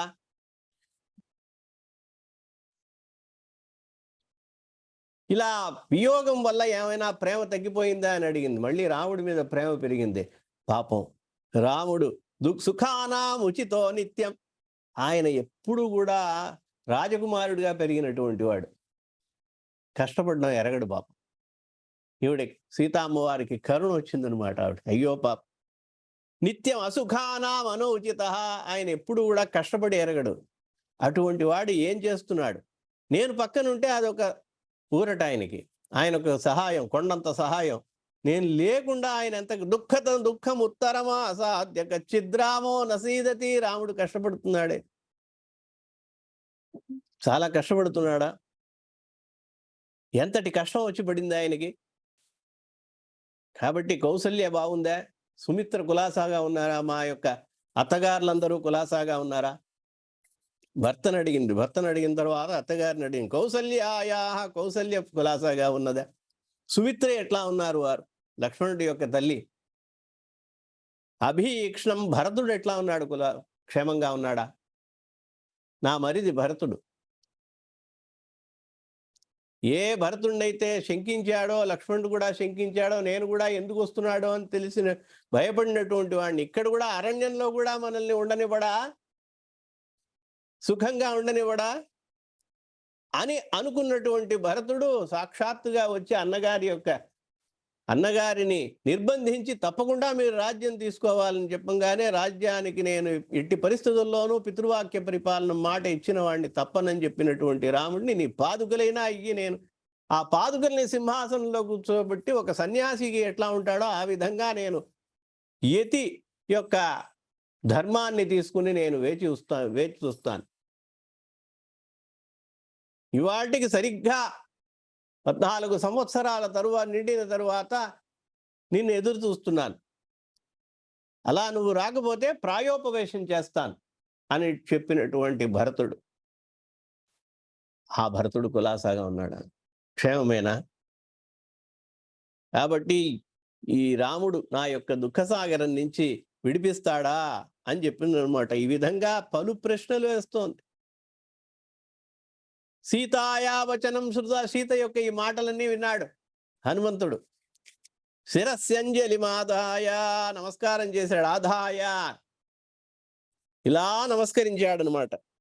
శిరస్సు మీద చేతులు రెండు జోడించి పెట్టుకుని, నత్వామి హస్తాం జానీతే, అమ్మా నీకు మళ్ళీ చెబుతున్నా నేను, నువ్వు ఇక్కడ ఉన్నావని ఆయనకి తెలియదు కదా, తెలిసిన తక్షణమే వచ్చేస్తాడు. కానీ ఇంతవరకు ఆచూకీనే తెలియలేదు, ఎక్కడున్నావనే విషయమే తెలియలేదు, ఎలా వస్తాం? అందుకనే నిన్ను తీసుకెళ్ళలేదు. ఇంకా తెలిసిన వెంటనే ఇక్కడ వానర సైన్యంతోనూ భల్లూక సైన్యము ఏవైతే సైన్యాలున్నాయో సకల సైన్య సమేతుడై సుగ్రీవుడు అంగదుడు మొదలైనటువంటి వానర రాజులు, జాంబవంతుడు మొదలైనటువంటి వృక్షరాజులు, భల్లూకాధిపతులు వాళ్ళందరితో కూడా కూడిని తొందరగానే అతి శీఘ్రంలోనే ఇక్కడికి వస్తాడు. నీకు ఇంకోటి తెలుసా? ఆయన ఎంత బాధపడుతున్నాడు తెలుసా నీ గురించి? ఇవన్నీ చెప్పాలన్నమాట వచ్చినటువంటి వాడు, లేకపోతే ఆవిడకి ధైర్యం రాదు. అందుకని ధైర్యం చెప్పడానికి మళ్ళీ మళ్ళీ చెప్పాల్సి వస్తుంది. ఆవిడ మళ్ళీ మళ్ళీ చెప్తోంది, రాముల వారు వస్తారా రారా ఇలా అడుగుతున్నప్పుడు మళ్ళీ మళ్ళీ చెప్పాల్సిన బాధ్యత ఉన్నది ఒక దూతకి. లేకపోతే రేపు రావణాసురుడు మళ్ళీ వస్తే ఆత్మహత్య చేసుకుంటుందేమో. అందుకని మూలానికి నాశనం రాకూడదు ఎప్పుడు. ఏ సీతాదేవిని వెతకడానికి వచ్చామో ఆ సీతాదేవిని నష్టపోకూడదు. ఆ సీతాదేవి గనక లేకపోతే మొత్తం కథ అడ్డం తిరుగుతుంది. కాబట్టి నశర్మ లభతే రామ, నిన్ను తలుచుకున్నప్పుడల్లా శోకేన అభిప్లుత, శోకముతో పరితపించిపోతున్నాడు. నువ్వు పరితపించిపోతున్నావని నువ్వు అనుకుంటున్నావు, ఆయన అంతకంటే పరితపించిపోతున్నాడు. నీ యొక్క బింబోష్టం చారుకుండా నీ యొక్క స్వరూపాన్ని, నీ యొక్క అంగ ప్రత్యంగాల్ని తలుచుకుంటూ వర్ణిస్తూ ఆయన ఎంత కష్టపడుతున్నాడో తెలుసా? వర్ణనాతీతమైనటువంటి లక్ష్మణుడు చాలా ఆయన్ని సమాధానపరచడానికి, ఆశ్వాసపరచడానికి ఎంత బాధపడుతున్నాడు. లక్ష్మణుడు ఎంత బాధపడుతున్నాడో తెలుసా? యథా సునయనం వల్ ముఖం ద్రక్ష్యసి రామస్య. కాబట్టి శీఘ్రంలోనే నువ్వు రాముని యొక్క ముఖచంద్రుని చూస్తావు. పూర్ణచంద్ర సమానమైనటువంటి రాముని యొక్క ముఖాన్ని నువ్వు చూడగలుగుతావు. దాంట్లో ఏమాత్రము సందేహం లేదు. రాముడు ఇంతవరకు తనకి ప్రియమైనటువంటి ఆహారాన్ని కూడా తీసుకోలేదు తెలుసా నీకు? ఎంతో ప్రియమైనటువంటి ఆహారాన్ని కూడా ముట్టుకోలేదు ఆయన శోకంతో. సదా నీ యొక్క నమాంసం రాఘవో భుంక్తే నాపి మధు సేవతే. ఆయన ఏ పదార్థము తీసుకోవటం లేదు అసలు. ఆ వనంలో దొరికేటువంటి అతి మధురమైనటువంటి తేనె మొదలైనటువంటి పదార్థాలను కూడా ముట్టుకోవటం లేదు కనీసం. అది తీపే. సీత లేకుండా ఏం తింటానయ్యా నేను? తీసుకెళ్ళి అవతలికి తీసుకెళ్ళి, నాకేం అక్కర్లేదు. దోమలు కుడుతున్నాయి, కీటాలు పరీసృపాన్ మశకాన్, దోమలు కుడుతున్నా కూడా ఏమాత్రము ఇట్లా తీసుకోవాలా? దోమని నివారించాలా? నివారించడం కూడా లేదు, అట్లా కుడుతుంది. రాఘవా, దోమలు కుడుతున్నాయి, చీమలు కుడుతున్నాయి, ఇవన్నీ చూసుకోవయ్యా, చిన్న చిన్న కీటకాలన్నీ కుడుతున్నాయి అన్నాడు. తెలియలేదు ఆయనకి. నాపనయ రాఘవో అపనయేత్ గాత్రాత్ సదా, నీ యొక్క మనసు. సౌమిత్రే నను సేవ్యతాం తరుతలం చంద్రాం చురుజృంభతే. చెప్తున్నాడు, అక్కడ చంద్రుడు 12 గంటలకి రాత్రి చంద్రుడు బ్రహ్మాండంగా అక్కడ వెలుగుతున్నాడు. చంద్రుని యొక్క చంద్రిక వెన్నెల కురుస్తోంది. అలా కురుస్తున్నప్పుడు రాముడు చెప్తున్నట్ట, సౌమిత్రే నను సేవ్యతాం తరుతలం చండాం శురుజృంభతే. ఏమయ్యా లక్ష్మణ, నీకే మనం తొందరగా పద, మన నీడన్నా ఎక్కడన్నా నీడ ఉంటుందేమో, చెట్టు సాటున వెళ్దాం, చెట్టు నీడకి వెళ్దాం తొందరగా, ఎండ మండిపోతోంది అంటున్నట్ట. ఆ పౌర్ణమి చంద్రుడు ఉన్నప్పుడు రాత్రిపూట, సౌమిత్రే నను సేవ్యతాం తరుతలం, ఎక్కడన్నా చెట్టు నీడ ఉంటుందేమో చూడవయ్యా లక్ష్మణ. చండాంశు రుజృంభతే, సూర్యుడు అట్లా చండాంశు అన్నాడు, సహస్ర కిరణములతో నన్ను పీడించేస్తున్నాడు. ఏం తెలియట్లేదా నీకు? చెమట పోయట్లేదా? ఎలా ఆ వేడిమిని తట్టుకుంటున్నావు? లక్ష్మణుడు చెప్తున్నాడు, చండాంశో నిశికా కథ రఘుపతే చంద్రోయమున్మీలతి. చండాంశో నిశికా కథ రఘుపతే, రఘువంశంలో జన్మించినటువంటి అత్యుత్తమ వాడు, నువ్వు ధైర్యంగా ఉండక్కర్లేదా నువ్వు అని వ్యంగ్యంగా చెప్తున్నాడు అనమాట. రఘుపతే చండాంశో నిశికా కథ రఘుపతే. సూర్యుడు రాత్రి ఎట్లా ఉదయిస్తాడయ్యా? ఏంటి నీకు ఏ స్థితిలో ఉన్నావు నువ్వు అసలు అన్నయ్య అన్నాడు. ఒకసారి తట్టి చూశాడు, అసలు ఏదన్నా ఒక చైతన్యం ఉందా లేదా, అసలు ఏమిటి మాట్లాడుతున్నాడు? ఇట్లా అర్ధరాత్రి పుట్ట చంద్రోదయం అయినప్పుడు, సర్వత్రా పున్నమి వెన్నెల వెలిసిపోతున్నప్పుడు, జగమంతా తెల్లగా తెలిసిపోతున్నప్పుడు, చల్లని గాలి వీస్తున్నప్పుడు ఈయన చెమట పోస్తోంది అంటున్నాడు, వేడెక్కుతుంది అంటున్నాడు. నువ్వు తెలీదా అసలు? తొందరగా పద వెళ్దాం అంటున్నాడు. అందుకనే అన్నగారికి చెప్తున్నాడు అనమాట, చండాంశో నిశికా కథ. రాత్రిపూట సూర్యుడు ఎట్లా ఉదయిస్తాడయ్యా? చంద్రోయమున్మీలతి. చంద్రుడు ఒకసారి చూడు, మళ్ళీ చూడు, చంద్రుడు ఉదయించేది, పండు వెన్నెల కురుస్తోంది. చంద్రోయమున్మీలతి. రాములు వారు చెప్తున్నారు, వత్స ఏతద్విదితం కథం ను భవతా. నీకెట్లా తెలుసురా లక్ష్మణ? ఎట్లా చెప్తున్నావు నువ్వు? చంద్రుడు అని ఎలా రూఢిగా చెప్తున్నావు అన్నాడు. సందేహం లేకుండా ఎట్లా చెప్తున్నావయ్యా? నాకు సూర్యుడు అని నేను చెప్తూ ఉంటే నువ్వు చంద్రుని. వత్స ఏతద్విదితం కథం ను భవతా. ఎట్లా తెలిసిన ఆయన లక్ష్మణ చెప్పు ఒకసారి.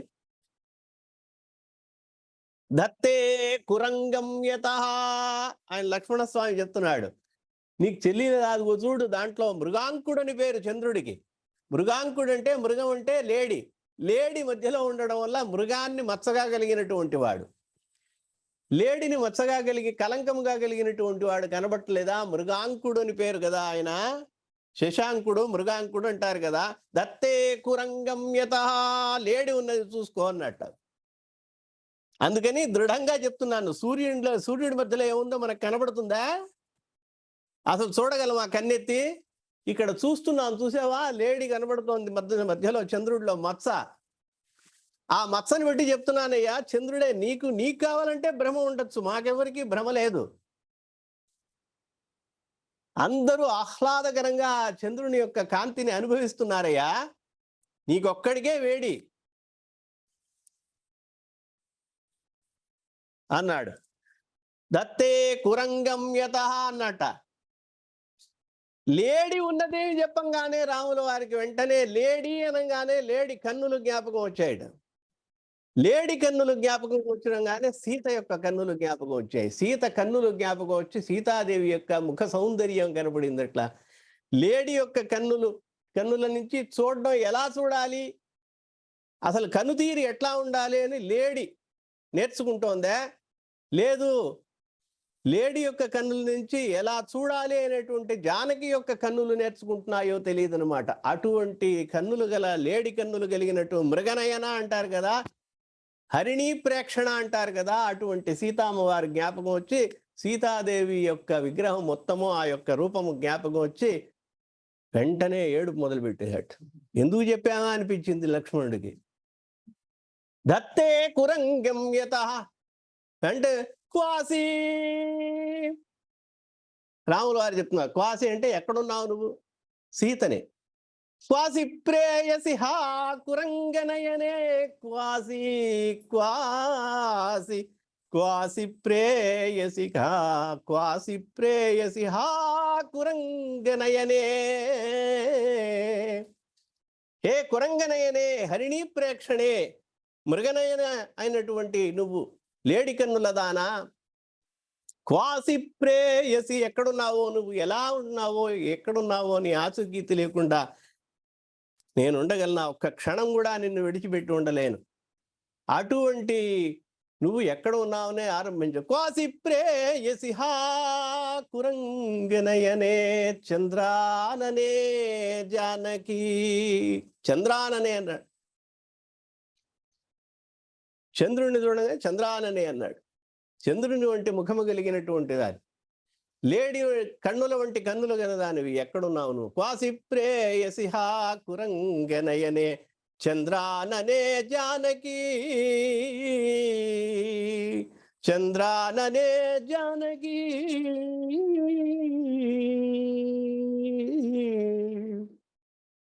క్వాసి ప్రేయసి అంటూ కింద పడిపోయాడు, మూర్ఛిల్లాడు. లక్ష్మణుల వారు వచ్చారు. ఏంటన్నయ్యా ఇట్లా? లేలే, మళ్ళీ లేపడం. ఈ విధంగా ఎన్నిసార్లు మూర్ఛపోయాడు తెలుసా? కాబట్టి నువ్వు ఒక్కతవే కష్టపడుతున్నావు అనుకోక, ఈవిడ కష్టపడుతుంది. క్వాసి ప్రేయసి హా, ఈ విధంగా కష్టపడుతూ ఉన్న రామ సంకి ఈ విధంగా సదేవి నిత్యం పరితప్యమాన. ప్రతిరోజు నీ గురించి అనుకోని రోజు లేదు, అనుకోని క్షణం లేదు తెలుసా? దూత అయినటువంటి వాడు ఇట్లా ఉండాలి. తంపులు పెట్టకూడదు భార్యాభర్తల మధ్య.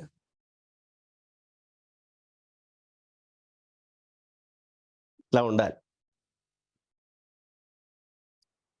ఇప్పుడే అనురాగం వర్ధిల్లుతుందనమాట, క్షీణించకుండా ఉండాలి. సదేవి నిత్యం పరితప్యమాన త్వామేవ సీతే. హా సీతే, హా సీతే, హా సీతే అని నిద్రపోతున్నాడు. నిద్ర లేదు ఆయనకి. ఎక్కడన్నా ఒక క్షణం శ్రమ వల్ల నిద్రపోతే ఆ క్షణంలో కల వచ్చేదట. క్వాసి ఉలికి ఉలికి పడతాట. హా సీతే, హా సీతే అంట. సీత ఎక్కడమ్మా? ఇక్కడ లేదు నాయన. లక్ష్మణుడు పక్కన చెప్పాలన్నమాట. సీత ఎక్కడుందో తెలియలేదన్నయ్య. ధృతవ్రతో రాజసుతో మహాత్మా తవైవలాభాయ్. కాబట్టి నిన్ను వెతకడం కోసమే, నీ యొక్క ఆచూకీ, నీ యొక్క స్థితిగతులు తెలుసుకోవడం కోసమే రాముడు నిరంతరము ఆరాటపడుతున్నాడు. నువ్వేదో, ఆయన ఏదో సుఖంగా ఉన్నాడు, విశ్రాంతి తీసుకుంటున్నాడు, నన్ను తలుచుకుంటున్నాడా, నా కోసం పరితపిస్తున్నాడా అని అడిగావు కదా, అందుకు సమాధానంగా చెప్తున్నాను ఇవన్నీ. ఊరికనే చెప్పలా ఇవన్నీ, మనకెట్లా అనిపిస్తుంది. ఎందుకంటే ఆ యొక్క కష్టంలో ఉన్న వాళ్ళకి అంతటి దృఢమైనటువంటి అనురాగాన్ని ఇంకా దృఢం చేయాలన్నమాట, నమ్మకం ఏర్పరచాలి. ఈ విధంగా వినంగానే శరన్ముఖే, వెంటనే కన్నీరు మున్నీరుగా ఆవిడ బాధపడింది. ఆనంద బాష్పాలు వచ్చినాయి. భర్త పక్కన లేకపోవడం వల్ల ఆ విరహావస్థలో ఆవిడకి ఏడుపు కూడా వచ్చిందనమాట. అశ్రువులు, ఆనందంతో అశ్రువులు, అలాగే దుఃఖముతో అశ్రువులు రెండూ కూడా వచ్చినాయి, ఏర్పడినాయి. శరన్ముఖే సాంబుద శేషచంద్ర. లా వైదేహ సుత సంతోషపడిపోతోంది అనమాట. వెంటనే సీతాదేవి దగ్గర ఇంకొక మాట చెప్పాడు. సీతావచనం శ్రుత్వా పూర్ణచంద్ర నిబాననా హనుమంతం ఉవాచేదం ధర్మార్థ సహితం వద. అమృతం, నాయనా హనుమంత, నువ్వు ఆడినట్టు ఈ చెప్పినటువంటి మాటలున్నాయే, అమృతము విషము రెండు పక్కలా పూసినట్టు, ఒక పక్కన అమృతమయంగా ఉంది, ఒక పక్కన విషమయంగా ఉంది. ఎందువల్ల అంటావా? భర్త పక్కన లేకపోవడం వల్ల తలచి తలచి విషంగా ఉంది. అయ్యో, ఇంత ప్రియమైనటువంటి భర్త మన సమీపంలో లేడే అని దుఃఖము ఏర్పడుతోంది. ఇంకొక సమయంలో నా మీద ఇంత ప్రీతి కలిగినటువంటి భర్త ఆచూకీ తెలిసినందుకు, భర్త సుఖంగా ఉన్నాడని, తన కోసం విరహంతో తప్పిస్తున్నాడని వార్త తెలిసి అమృతమయంగా ఉన్నది నీ యొక్క వాక్కు. కాబట్టి అమృతం చ విషం, అమృతం విష సంసృష్టం. అమృతం పక్కనే కొంచెం విషం రెండు చేరిస్తే ఎట్లా ఉంటుందో అట్లా ఉంది. విష సంసృష్టం త్వయా వానర భాషితం. నీ యొక్క మాటలు, మధురమైనటువంటి మాటలు కష్టాన్ని కలిగిస్తున్నాయి, అదే సమయంలో ఆనందాన్ని కలిగిస్తున్నాయి. ఆనంద బాష్పాలు వస్తున్నాయి. భర్త పక్కన లేకపోవడంలో దుఃఖమయమైనటువంటి బాష్పములు వస్తున్నాయి. నేను అనుకుంటున్నాను, విధి బలీయసమైనటువంటిది. ఎటువంటి వాడైనా కూడా విధిని తప్పించలేడు. విధిర్నూనం అసంహార్య. విధిని ఎవ్వడు కూడా తప్పించలేడు. ప్రాణులు మొత్తానికి కూడా ఎటువంటి వాడైనా సరే.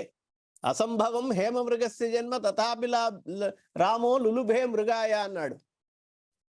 హేమమృగము అంటే బంగారు లేడి ఉంటుందా లేదా లేదని ఎవరికి తెలియదా? మనలాంటి వాళ్ళకు కూడా తెలుసు, బంగారు లేడి ఉండదు. మరి రాముల వారికి తెలియదా? అసంభవం హేమమృగస్య జన్మ తథాపి రామో లులుభే మృగాయ. అయినా కూడా రాముడు దాన్ని వెతకడం కోసం వెళ్ళాడు. ఏమిటి అన్నాడు? విధి ఎవరిని వదిలిపెట్టదు. మహాత్ములకు కూడా. అందుకనే భర్తృహరి చెప్తాడు, చంద్రుడంతటి వాడు, ఎంతటి ప్రకాశం అండి, ఎంతటి ఒక, ఇప్పుడు చెప్పాం వెన్నెల్ని వర్ణించాం, ఆ వెన్నెల కలిగినటువంటి వాడు.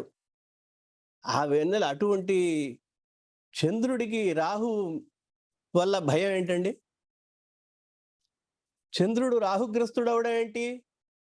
సరే, చంద్రుడిని అట్లా ఉంచుదాం. సూర్యుడు ఎవరైతే దుర్నిరీక్ష్యుడు, చూడడానికి కూడా సాక్షాత్తుగా సూర్యుడిని మన కళ్ళతో చూడడానికి కూడా అవసరపడదు, అటువంటి ప్రకాశము కలిగినటువంటి, అటువంటి తేజస్సు కలిగినటువంటి వాడు, సమీపానికి వెళ్తే భస్మం చేసేటువంటి వేడిమి కలిగినటువంటి వాడి సూర్యుడికి కూడా శశి నిశాకరయోర్ గ్రహపీడనం. భర్తృహరి చెప్తున్నాడు నీతి శతకంలో, నాకు విధి చాలా బలీయస్ ఎలా అర్థమవుతుందో తెలుసా? ఈ సత్యము శశి నిశాకరయోర్ గ్రహపీడనం. చంద్రుడికి సూర్యుడికి గ్రహణం సంభవించడం, వాళ్ళు కూడా ఒక్క క్షణం కాంతి లేకుండా ఉండడం, కొన్ని గంటలు. గజ భుజంగమయోరపి బంధనం. పాము, భయంకరమైనటువంటి విషము కలిగినటువంటి పాము కూడా బంధింపబడుతోంది. ఏనుగు మనకంటే, మనుష్యుడి కంటే పలు రెట్లు బరువు కలిగినది, విశాలమైనటువంటి శరీరము గలది. అంత పెద్ద ఏనుగు, మనిషి ఇంత ఉన్నాడు, ఇంత ఉన్నటువంటి మనిషికి కట్టుబడి ఉంటుంది. వాడు చెప్పినట్టు చేస్తోంది, నడు అంటే నడుస్తోంది, కూర్చో అంటే కూర్చుంటోంది. వాడి మీద మరి ఊరేగింపులు చెప్తున్నాడు భర్తృహరి. గజ భుజంగమయోరపి బంధనం. గజము భుజంగము అంటే పాము ఇవి రెండు బంధింపబడడం ఉందే. ఇవి చూసినప్పుడు చంద్రసూర్యులు గ్రహణము చేత, రాహువు చేత, కేతువు చేత పీడింపబడినప్పుడు, రాహువు చేత, ఇవన్నీ చూస్తున్నా. మతామపి. మతిమంతులు, చాలా బుద్ధిమంతులు, చాలా శౌర్యవంతులు. పాండవుల్ని తీసుకోండి, లేదు రామలక్ష్మణుల్ని తీసుకోండి, ఇటువంటి సీతాదేవి, వీళ్ళంతా కూడా అరణ్యాలు దుఃఖాల పాలు కావడం చూసి, మతిమంతులైనటువంటి, బుద్ధిమంతులైన, సర్వశక్తి సంపన్నులు, సర్వశక్తి సామర్థ్యాలు కలిగినటువంటి వాడు, బుద్ధి కుశలులకు కూడా ఆపద సంభవిస్తుంది. వాళ్ళకి దుఃఖం వస్తోంది, వాళ్ళకి కష్టాలు ఏర్పడుతున్నాయి. ఇవి చూసి ఏమనిపిస్తోంది అన్నాడు, విధిరహో బలవానితి మే మతి. విధి చాలా బలీయస్ అనేటువంటిది అర్థం అవుతోంది నాకు. కాబట్టి రామలక్ష్మణులకి కూడా సీతా అమ్మవారి ఇది సీతాపి దుఃఖార్త అంటాడు. ముందర చదివాం, మనం తెలుసుకున్నాం. ఆ విధంగా 14 సహస్రాణి రాక్షసానాం జఘానయ అహం తస్య ప్రభావజ్ఞ. కాబట్టి రాముల వారికి కూడా దుఃఖము అనేటువంటిది వచ్చింది అనేటువంటిది తెలుసుకుని, నేను విధి చాలా బలీయస్ అని నమ్ముతున్నాను హనుమంత. లేకపోతే రాముడికి కష్టం ఏంటి, ఆయన రాకపోవడం ఏంటి, ఇక్కడ ఆచూకీ తెలియకుండా ఉండడం ఏంటి, నన్ను ఈ రాక్షసుడు బంధింపడం ఏంటి, నేనైతే అశోకవనంలో కూర్చుని దుఃఖించడం ఏంటి, చుట్టూరా రాక్షస స్త్రీ కూర్చుని వెళ్తావా, రావణుణ్ణి కామిస్తావా లేదా, వాడిని ఇష్టపడతావా లేదా, పెళ్లి చేసుకుంటావా లేదా అని నిరంతరము నన్ను పోట్లు పొడుస్తూ, తూట్లు పొడుస్తూ, మాటల తూట్లు పొడుస్తూ నన్ను హింసించడం ఏంటి, ఇవన్నీ సహించుకుని కూడా నేను ఇంకా ప్రాణాలతో ఉండడం ఏమిటి, శోకస్యాస్య, కాబట్టి ఈ శోకము నాకు ఎప్పుడు తీరుతుందో చెప్పవయ్యా అని ఆవిడ మళ్ళీ ఇంకా 2 నెలలు గడువు ఇచ్చాడు రావణాసురుడు. ఈ 2 నెలల్లో ఆయన రావాలి.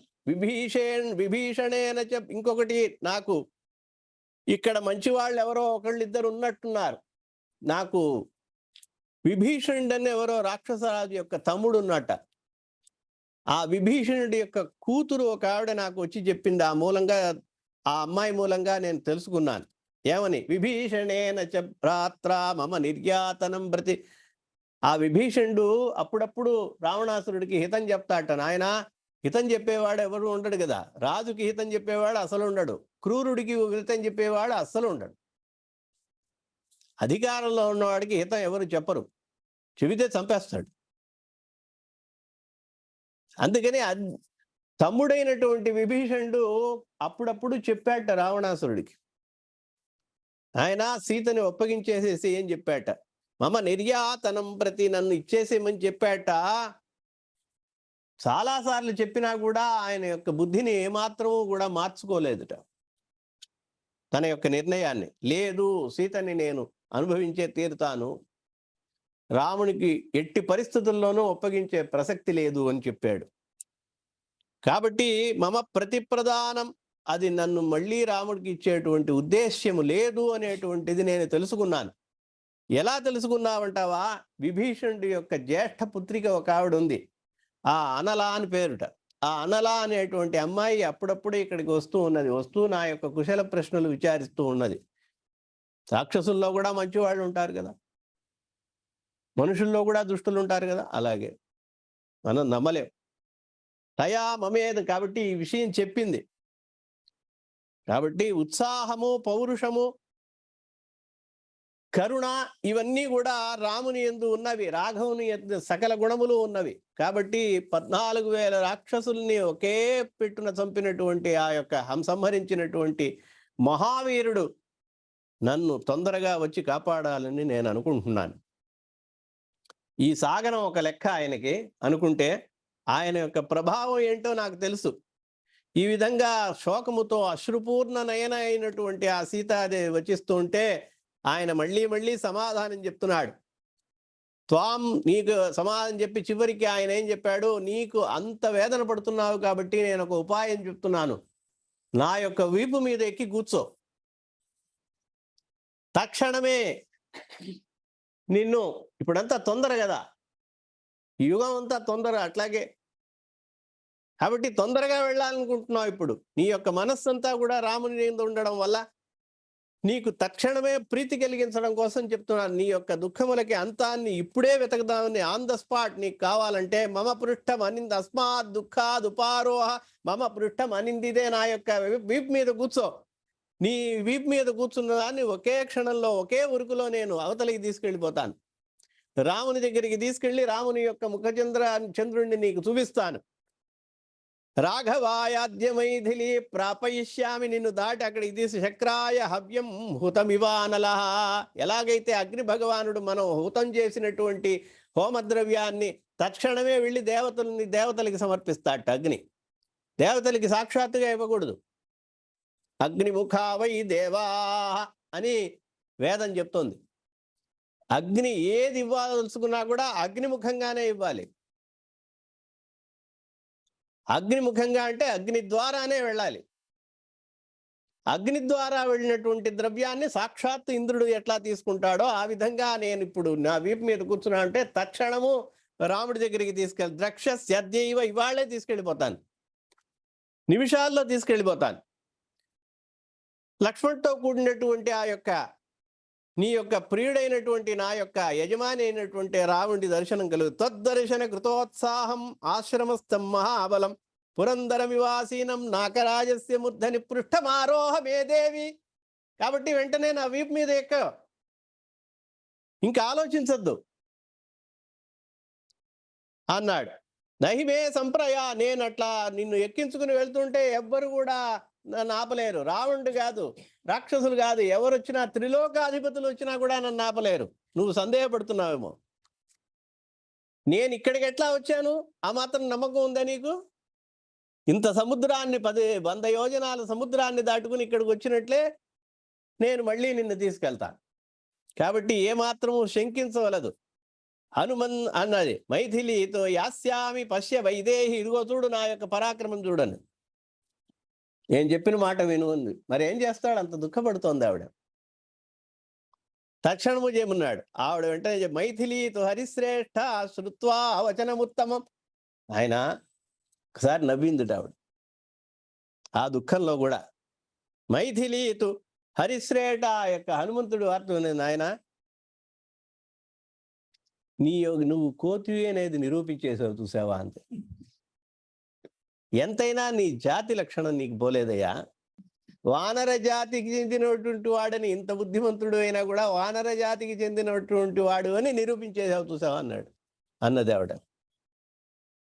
ఇంత దూరమైనటువంటి 100 యోజన 100 యోజనాలు నేను నీ వీపు మీద కూర్చుని వెళ్తానా? తదేవ ఖలు మన్యేహం కపిత్వం. కపిత్వం చూపించేసావు నువ్వు. ఇంత ఉన్నావు నువ్వు, అల్ప శరీరం. ఇంత ఉన్నాడు ఇప్పుడు హనుమంతుడు. ఇంత ఉన్నటువంటి వాడి నన్ను ఎట్లా తీసుకెళ్దాం అనుకుంటున్నావు అని ఆవిడ నవ్వంగానే, సీత సీత ఆ విధంగా చెప్పంగానే పాపం ఆయనకి రోషం వచ్చేసింది. రోషం వచ్చింది. పరిభవం క్రితం నన్ను ఇంత ఒక అవమానంగా భావించాడు. నన్ను ఇంత మాట అనేసింది ఆవిడ తల్లి అని ఒక్కసారి బాధపడ్డాడు. సరే, సీతాయా వచనం శ్రుత్వా చింతయామాస లక్ష్మీవాన్నవం పరిభవం కృతం నమే జానాతి సత్వం త్వ. నా యొక్క బల పరాక్రమాలు నీకు తెలియదు తల్లి, ఇదే విశ్వరూపం అన్నమాట అన్నాడు. నమేజా తస్మాత్ పశ్యతు వైదేహి. నీకు నమ్మకం ఏర్పడడం కోసం చెప్తున్నాను. నేనేదో ఇంత ఉన్నాను, నేను ఎట్లా తీసుకెళ్తాను, అందుకని కోతి స్వభావాన్ని చూపించావున్నావు కదా, నా యొక్క విశ్వరూపాన్ని నీకు చూపిస్తాను, అసలైనటువంటి రూపాన్ని అని చెప్పాడు. ఇది సంచింత్య హనుమ తస్మాత్ పశ్యతు వైదేహి.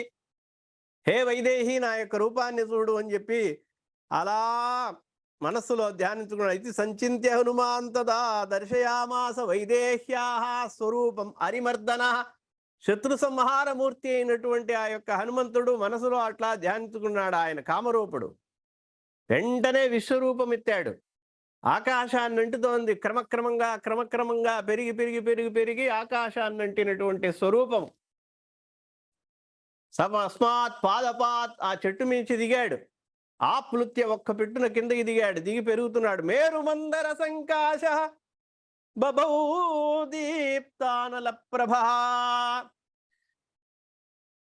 ప్రపంచమంతా మండిపోతే ఎంతటి అగ్నితో అగ్ని సాత్కృతమైతే ఎట్లా ఉంటుందో ఆ విధంగా జ్వలిస్తున్నట్టు ఆయన యొక్క ప్రభ దశ దిశలా అలా వెలుగుతోంది. కళ్ళు మిరుమిట్లు గొలుపుతోందనమాట. ఆ యొక్క కాంతి స్వర్ణమయమైనటువంటి కాంతి. మేరు పర్వతము, బంగారు పర్వతం ఏమిటో, మందర పర్వతం ఎంత ఉంటుందో అంత యొక్క మందర పర్వతాన్ని సముద్రంలో పడేస్తే సముద్రంలో వెళ్ళిపోయింది లోపలికి. అంతటి ఎత్తైన పర్వతం. మందర సంకాశోభౌ. మండుతున్న అగ్ని ఎట్లాగైతే ఉంటుందో అటువంటి ప్రభతో కూడినటువంటి వాడై సీతాయ హరి పర్వత సంకాశ తామ్రవక్ర. ఎర్రని తన యొక్క ముఖమంతా ఎరుపు, మహాబలుష్ఠుడైనటువంటి వజ్రదంష్ట్ర నఖ.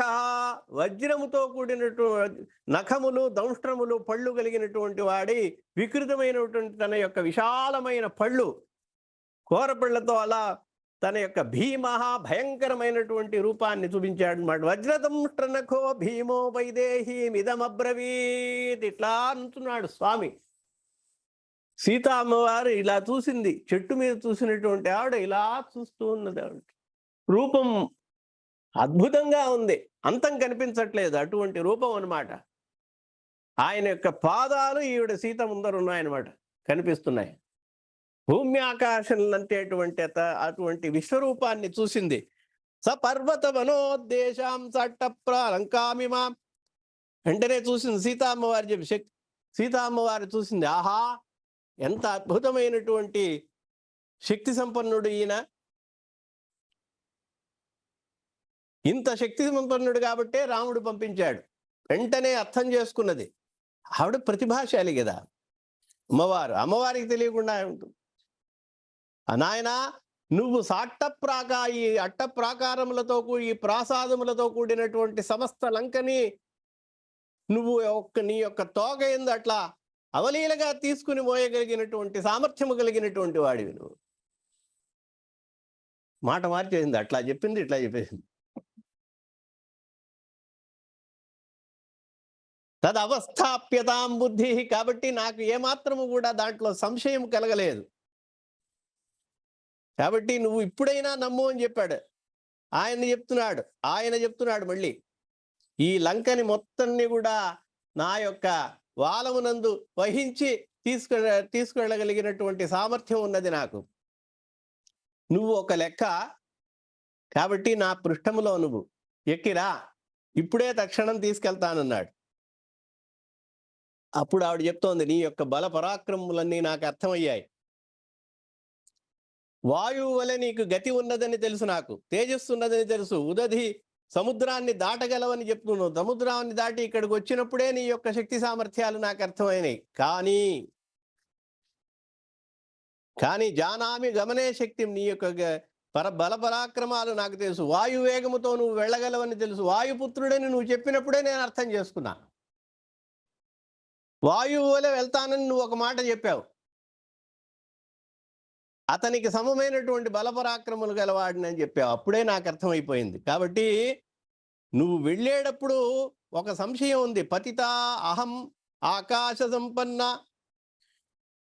ఒకవేళ నువ్వు చెప్పినట్లుగా నేను వీపు మీద కూర్చున్నాను అనుకో, కొన్ని ఉపాయం చింతయేత్ ప్రాజ్ఞ తథా అపాయమపి చింతయేత్ అన్నాడు శాస్త్రంలో.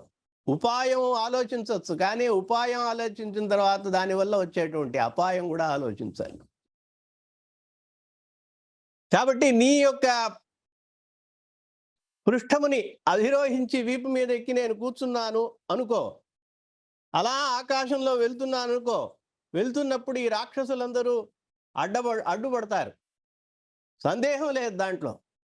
అప్పుడు రాక్షసులతో యుద్ధం చేయబోయి నువ్వు వచ్చేసి కొంచెం వంగావనుకో, ఆ వంగితే నా గతి ఏంటి? సాగరంలో నేను పడిపోయాను అనుకో, పడిపోయి మరణించిన తర్వాత అసలుకే మోసం అయిపోయిందని అన్నారు అనరా? అప్పుడు నా యొక్క జీవితము సంశయం అవుతుంది, సంశయాస్పదం అవుతుంది. నా యొక్క జీవితం నేను మరణిస్తే రాముడు ఇంకా ప్రాణాలతో ఉంటాడా? సుగ్రీవుడు అవన్నీ చూసి ప్రాణాలతో ఉంటాడా? కాబట్టి మూలాన్ని ఎప్పుడు మనం ఆలోచించాలి. ప్రపతేయం ఇది పృష్ఠాద్ భయ. కాబట్టి నాకు ఇంకోటి చెప్తున్నా, నాకే భయం వేస్తుంది. 100 యోజనాలు నీ యొక్క వేగము వాయువేగంతో వెళ్తావు నువ్వు. వాయువేగ మనోవేగాలతో నువ్వు వెళ్తున్నప్పుడు నాకు భయం వేసి, నాకు ఆధారం లేక నీ వీపుని ఎవరిని పట్టుకుంటాను? ఆధారం లేక సముద్రంలో పడిపోవచ్చు. ఇంకొక కారణం చెప్తున్నాను, నేను పరపురుషుణ్ణి తాకను. వెంటనే నువ్వు అడుగుతావు, రావణాసురుడు నిన్ను పట్టుకుని వెళ్ళలేదా అని అడుగుతావు. అది గత్యంతరం లేదు, అది కూడా నేను పట్టుకోలేదు, వాడు పట్టుకున్నాడు.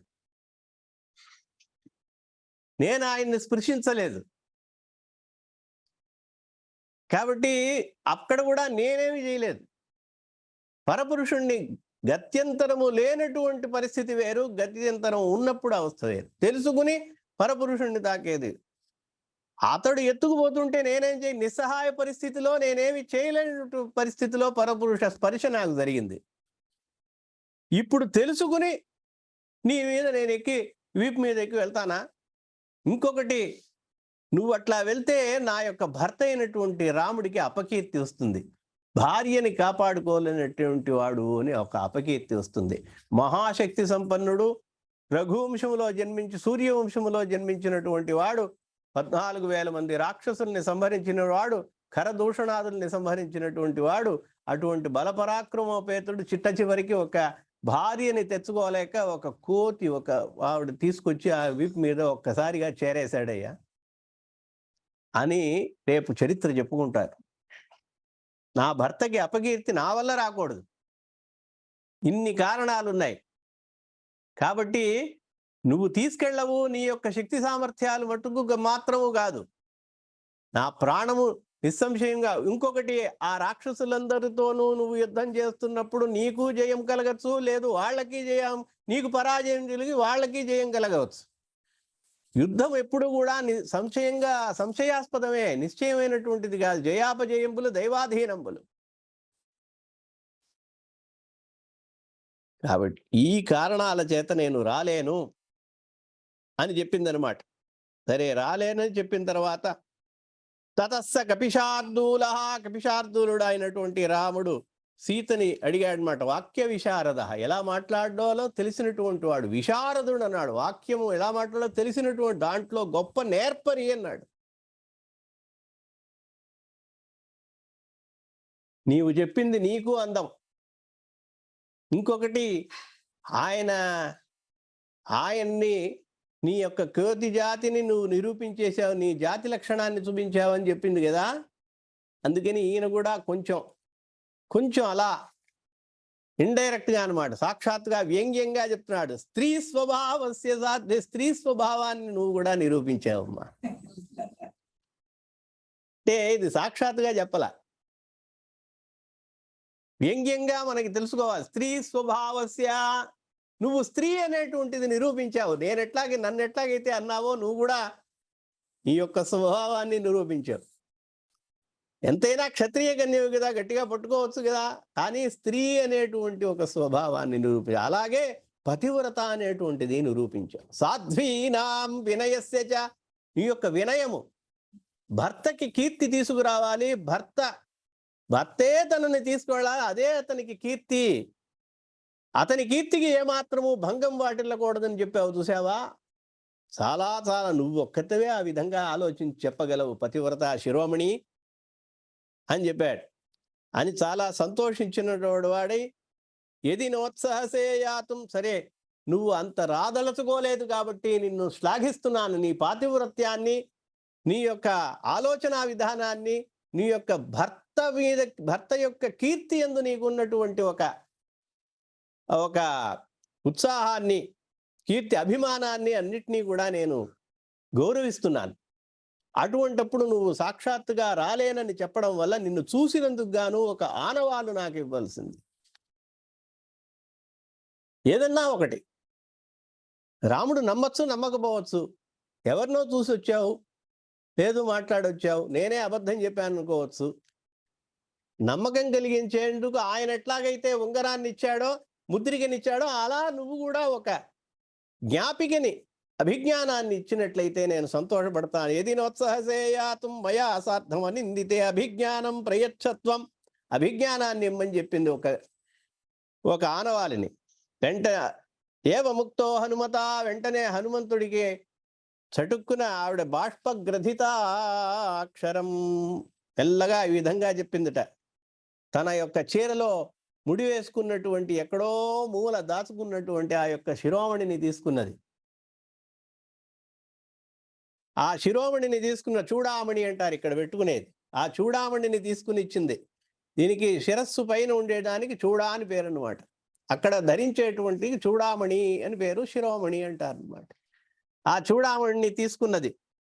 అది అత్యద్భుతంగా ఉన్నట్టు వెలిగిపోతున్నటువంటిది, సముద్రుడు సమర్పించినటువంటిది అన్నమాట. అది అంత ఉత్తమమైనటువంటి శైలస్య చిత్రకూటస్య పాదే, అది తీసుకున్నది. అది తీసుకుని ఇచ్చిందనమాట. ఇస్తూ ఇంకోటి చెప్పింది, రహస్యమైనటువంటి ఒక అభిజ్ఞానం, ఇది అందరికీ తెలిసేది.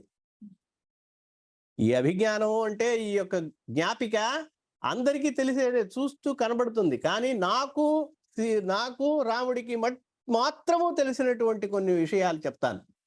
ఇది కూడా రహస్యమైనటువంటి అభిజ్ఞానం, జ్ఞాపిక. నువ్వు నన్ను చూశావు అనేందుకు తెలియజేస్తున్నాను. ఈ వృత్తాంతాన్ని చెప్పు.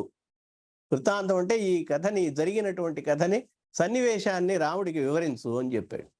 చెప్పి అప్పుడు కాకాసురుడు, నేను అక్కడ చిత్రకూటంలో మేమిద్దరం విశ్రాంతి తీసుకుంటున్నాం ఒకానొక సమయంలో.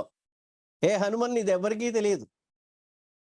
పరమ భక్తుడివి కాబట్టి, పరమ విశ్వాసపాత్రుడు కాబట్టి నీకు మాత్రమే చెప్తున్నాను. తల్లి ఎవరికి చెప్తుందండి ఇటువంటి విషయాలు? కాబట్టి నీకు మాత్రము చెప్తున్నాను. అలా చిత్రకూటములో వేటాడి వేటాడి శ్రమపడి సిద్ధాశ్రమంలో మందాకిని తీరంలో అలసిపోయి సొలిసిపోయి వచ్చినటువంటి రాముడు, మా చాలా అలసటగా ఉంది అన్నాడు. కొంచెం విశ్రాంతి తీసుకోండి అని చెప్పి నా యొక్క తొడ మీద పడుకోబెట్టాను. పడుకున్నటువంటి వాడు అప్పుడు ఒక వాయసము, ఇంద్రుడి యొక్క కుమారుడు జయంతుడు అని పేరు. ఆ జయంతుడు వాయస రూపం, కాకి రూపం ధరించాడు. కాకి రూపం ధరించి నా మీద ఆశపడి నా యొక్క సౌందర్యాన్ని చూసి మోహించి కామపరవశుడై నా యొక్క స్తనములని పొడిచాడు. నేను దారయన్ సచ మా అంకాకహ తత్రైవ మళ్ళీ మళ్ళీ మళ్ళీ వస్తున్నాడు. ఎంతసార్లు చేత్తో ఇలా ఇలా ఈయన పడుకుని ఉన్నాడు. నిద్రించిన వాడిని లేపకూడదండి, అది ఒక శాస్త్రం. నేను చాలా చెప్తూ ఉంటాను, కారణం లేకుండా నేను ఎవరిని లేపను అన్నమాట. అలా నియమం. వాళ్ళుగా చెప్పి ఫలానా టైంకి ఫలానా సమయానికి నన్ను లేపాలి అని చెప్పాలన్నమాట. అప్పుడు లేపకుండా ఉండకూడదు. నిద్రపోతున్న వాళ్ళని లేపకూడదు. అది ఒక నియమం అన్నమాట. కాబట్టి ఇక్కడ రాముడు విశ్రాంతి తీసుకుంటున్నాడు. అదే నీకు సంధ్యాకాలం వస్తోంది, సంధ్యావందనం చేయాలి. ఆయన లేపాడు విశ్వామిత్రుడు. కౌసల్యా సుప్రజా రామ పూర్వా సంధ్యా ప్రవర్తతే ఉత్తిష్ట నరశార్దూల కర్తవ్యం దైవమా నీకం. సంధ్యావందనం చేయాలయ్యా. పూర్వా సంధ్యా ప్రవర్తతే, పొద్దున్నైపోయింది ప్రాతకాలం కాబట్టి నిత్యకృత్యాలు తీర్చుకునేందుకు లేపాలి. అలాగే అందరూ కూడా కష్టంలో ఉన్నవాడిని లేపాలి అన్నప్పుడు లేపించ. అలా పురాణాలు చాలా ఉన్నాయన్నమాట. నిద్రలో ఉన్నవాడిని లేపకూడదు కాబట్టి అలా దారయన్ మళ్ళీ మళ్ళీ నన్ను వచ్చి నా యొక్క స్తనములని బలి భోజన, నన్ను భక్షార్థి నా యొక్క స్తనముల ఎందుకు వచ్చాడనమాట. హృదయ వక్షస్థలంలో సంసమానేతు అసలే నా యొక్క వస్త్రం వీడింది, స్తనాల్ని వీడింది. అప్పుడు నేను చూసా, సంసమానేతు తయు తతో దృష్టా త్వయా. అప్పుడు నువ్వు నన్ను చూసావు, చూసి నవ్వావు. ఏమిటి ఆ కాకి నేనేం చేస్తోందని ఒకే తమాషాగా అన్నాను అనమాట. దారిత తత శ్రాంతాహముత్సం. నేను చాలా అలసట పొందాను. అలసట పొందిన తర్వాత నీ యొక్క ఒడిలో పడుకుని ఉన్నాను. మళ్ళీ అతను వచ్చాడు. మళ్ళీ ఇట్లా పరస్పరము ఒకళ్ళ ఒళ్ళో ఒకళ్ళు పడుకున్నాం అనమాట. ఆ పడుకున్నటువంటి సమయంలో నిన్ను నిద్ర లేపకూడదు అనే ఉద్దేశ్యంతో నిన్ను లేపకుండా ఉన్నాను. ఆ వాయసం కాకి మళ్ళీ మళ్ళీ గుచ్చింది. గుచ్చంగానే రక్తం గారింది. ఆ రక్తము గారినటువంటి రక్త బిందువులు నీ యొక్క శరీరం మీద పడ్డాయి.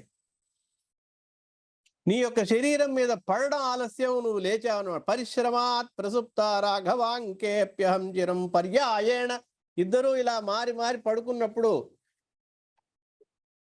నీ యొక్క శరీరం మీద రక్త బిందువులు పడంగానే విదదార స్తనాంతరే పునఃపునరథోత్మ. మళ్ళీ మళ్ళీ ఈ విధంగా చేయంగానే వెంటనే శ్రీమాన్ సుఖంగా నిద్రపోతున్నటువంటి వాడు అకస్మాత్తుగా లేచావన్నమాట. లేచి చూడంగానే ఈ రక్తం కనబడింది హృదయంలో, అమ్మవారి యొక్క హృదయంలో స్తనాంతరంలో కనబడేటప్పటికీ క్రోధ పరవశుడైపోయాడు రాముడు. క్రీడతి సరోషేణ.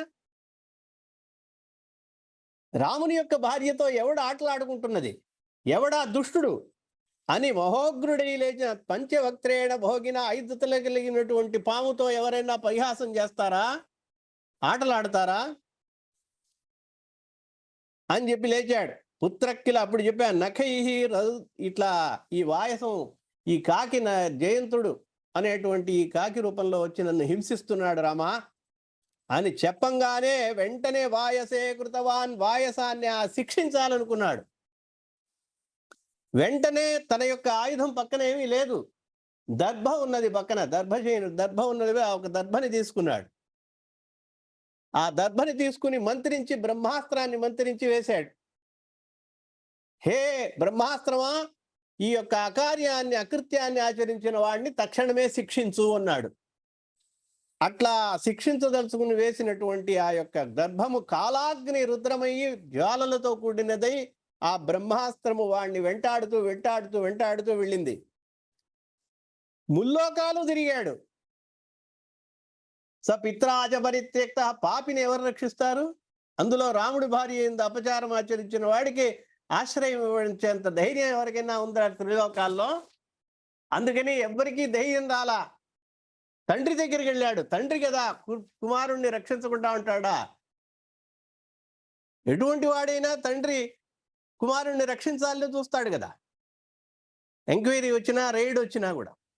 కాబట్టి మనం రక్షిస్తాడనుకున్నాడు. తండ్రి చెప్పాడు, నా దగ్గర కుదరదు అన్నాడు. స పిత్రాజ పరిత్యక్త, అయ్యో రాముడితో పెట్టుకుని నేను వ్యవహారం వాడితో పెట్టుకో, ఆయనతో కయ్యం పెట్టుకోను, తక్షణమే వెళ్ళి శరణాగతుడు అని చెప్పాడు. అంతే, వెళ్ళిపోయాడు. బ్రహ్మ దగ్గరికి వెళ్ళాడు, విష్ణువు దగ్గర. త్రీలోకాన్ సపరిక్రమ్య సంపరిక్రమ్య, తిరిగి తిరిగి తిరిగి తిరిగి తిరిగి వచ్చి త్వామేవ శరణంగత, తమేవ శరణంగత, రాముణ్ణే శరణు వచ్చాడు మళ్ళీ. అందరూ చెప్పారు వధార్హం, అటు ఎవ్వరూ కాపాడలేము, మేమెవ్వరూ కూడా మీకు అభయం ఇవ్వలేము. అభయం ఇవ్వవలసినటువంటి వాడు అభయం సర్వభూతేభ్యో దదామ్యేతద్ వ్రతం మమ అని చెప్పినటువంటి ఆ యొక్క రాముడు, ఏ రాముడినైతే నువ్వు రాముడి యొక్క భార్య ఎందు అవినయంగా ప్రవర్తించావో ఆ రాముడే నిన్ను కాపాడగలడు. వెళ్ళు, అక్కడికి వెళ్ళు అన్నాడు. తక్షణమే ఈ కాకి అలిసిపోయి సొలిసిపోయి, అందుకనే చెప్పాడు హా హా అని వధా, అలా అలసిపోయి సంపరిక్రమ్యతమే నిపతితం భూమౌ, భూమి ఎందు అలా పడ్డాట సాక్షాత్తు. అటువంటి శరణాగతుణ్ణి శిక్షించవలసినటువంటి వాడిని కూడా నా భర్త అయినటువంటి రాముడు ఏం చేశాడు? మన్నించి వదిలిపెట్టాడు. కాళ్ళ మీద పడి వేడుకున్నటువంటి వాడిని ఎవరిని కూడా ఆయన వచ్చేసి శరణివ్వకుండా సంహరించినటువంటి ఆనవాళ్లు లేవు, చరిత్ర లేదు. వధార్హమపి కాకుత్స్థ, సంపదగినటువంటి వాడు, శిక్షింపదగినటువంటి వాడిని కూడా రక్షించాడు. కాకపోతే ఒకటి, బ్రహ్మాస్త్రము వృథా పోకూడదు కాబట్టి నీ యొక్క కన్ను, ఒక కన్ను నాకు దానికి ఆ బ్రహ్మాస్త్రానికి ఎరగా ఇవ్వాల్సింది, ఆహారంగా ఇవ్వాల్సింది అని చెప్తాడు. కాబట్టి హినస్తు దక్షిణాక్షి, నీ కుడి కన్ను దానికి ఆ బ్రహ్మాస్త్రానికి సమర్పించవలసిందిగా చెప్పాడు. ఎందుకంటే అది వృథా అవ్వకూడదు కాబట్టి అన్నాడు. ప్రాణేభ్య, ప్రాణములతో ఉంటావు, ఇంకో నేత్రం ఉంది కదా, ఒక కన్ను వదిలిపెట్టి అని చెప్పాడు. అలా ఒక కన్నుని పోగొట్టుకున్నటువంటి కాకాసురుడు దర్భని కూడా బ్రహ్మాస్త్రంగా ప్రయోగించగలిగినటువంటి రాముడు, ఇవన్నీ చెప్పి హనుమంతుడితో చెప్తోంది. అటువంటి రాముడు నన్ను రక్షించడానికి మటుకు ఎందుకని రావటం లేదని నేను అడిగానని చెప్పు, స రామాయ, ఆ రక్షింపబడినటువంటి ఆ యొక్క కాకి ఉన్నదే వాయసం, ఆ జయంతుడు 3 సార్లు రాముడికి ప్రదక్షిణం చేసేట.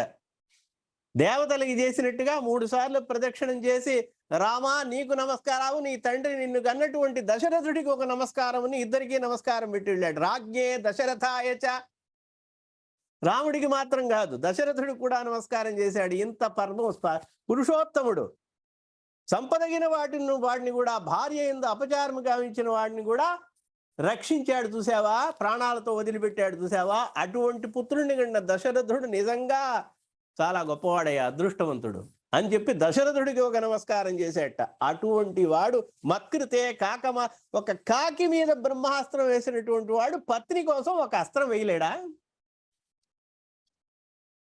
అని నేను అడిగానని చెప్పు. హనుమాన్ నువ్వు చెప్పు. సకురుష్వ మత్కృతే కాకమాత్రేతు బ్రహ్మాస్త్రం సముదీరితం కస్మాత్మాహరత్, నా మీద ఎందుకు ప్రయోగించలేదు? కాబట్టి ఇటువంటి నేను అడిగానని చెప్తుందనమాట. కాబట్టి ఇవన్నీ కూడా యదితో పురుష వ్యాఘ్రౌ పురుష వ్యాఘ్రుడైనటువంటి ఆ రాముడు శీఘ్రముగానే వచ్చి సింహస్కంధుడు పరమ పరాక్రమశాలి మహాబాహు అయినటువంటి వాడు పితృవద్వర్తతే రామే మాతృవన్మాం పరాచర్ ఆనుకూల్యేన ధర్మాత్మా త్యక్వా సుఖమునుత్తమం అనుగచ్చతి కాకుత్తం. ఏం చెప్తావు, ఇంకా ఏం చెప్తావమ్మా అని అడిగాడు. ఈ వృత్తాంతాన్ని చెప్పు, ఇలా నేను అడిగానని చెప్పి మళ్ళీ ఇత్యుక్తవతి సీత మళ్ళీ చెప్తోంది. కౌసల్య, సుమిత్ర, కైకేయి వీళ్ళందరినీ కుశలం అడిగానని చెప్పు. నా భర్త అయినటువంటి రాముణ్ణి పితరం మాతరం చైవ సంమాన్యం, ఆ రాముణ్ణే అనుసరిస్తూ పితృవాక్య పరిపాలనం చేసేటువంటి రాముణ్ణి అనుసరిస్తూ తన యొక్క తల్లి దగ్గర ఆశీర్వాదం తీసుకుని రాముడితో పాటు నీడలాగా నేను వెళ్ళొస్తాను, అన్నగారి యొక్క సేవయే నాకు ముఖ్యం అని చెప్పి వచ్చినటువంటి ఆ యొక్క మహాపరాక్రమశాలి అయినటువంటి నా మరిది లక్ష్మణుడు ఉన్నాడే, ఆ లక్ష్మణుడికి కుశలం విచారించానని చెప్పు, నేను అడిగానని చెప్పు. మమార్థాయ కుశలం వక్తవ్యో వచనాన్మమ. చాలా మంచివాడు లక్ష్మణుడు, నా మరిది. మృదువు, చాలా సాఫ్ట్గా మృదువుగా మాట్లాడేటువంటి వాడు, దయామయుడు, ధర్మము తప్పనటువంటి వాడు, ప్రియుడు. రామస్య లక్ష్మణ, రామునికి అత్యంత ప్రీతిపాత్రమైనటువంటి వాడు.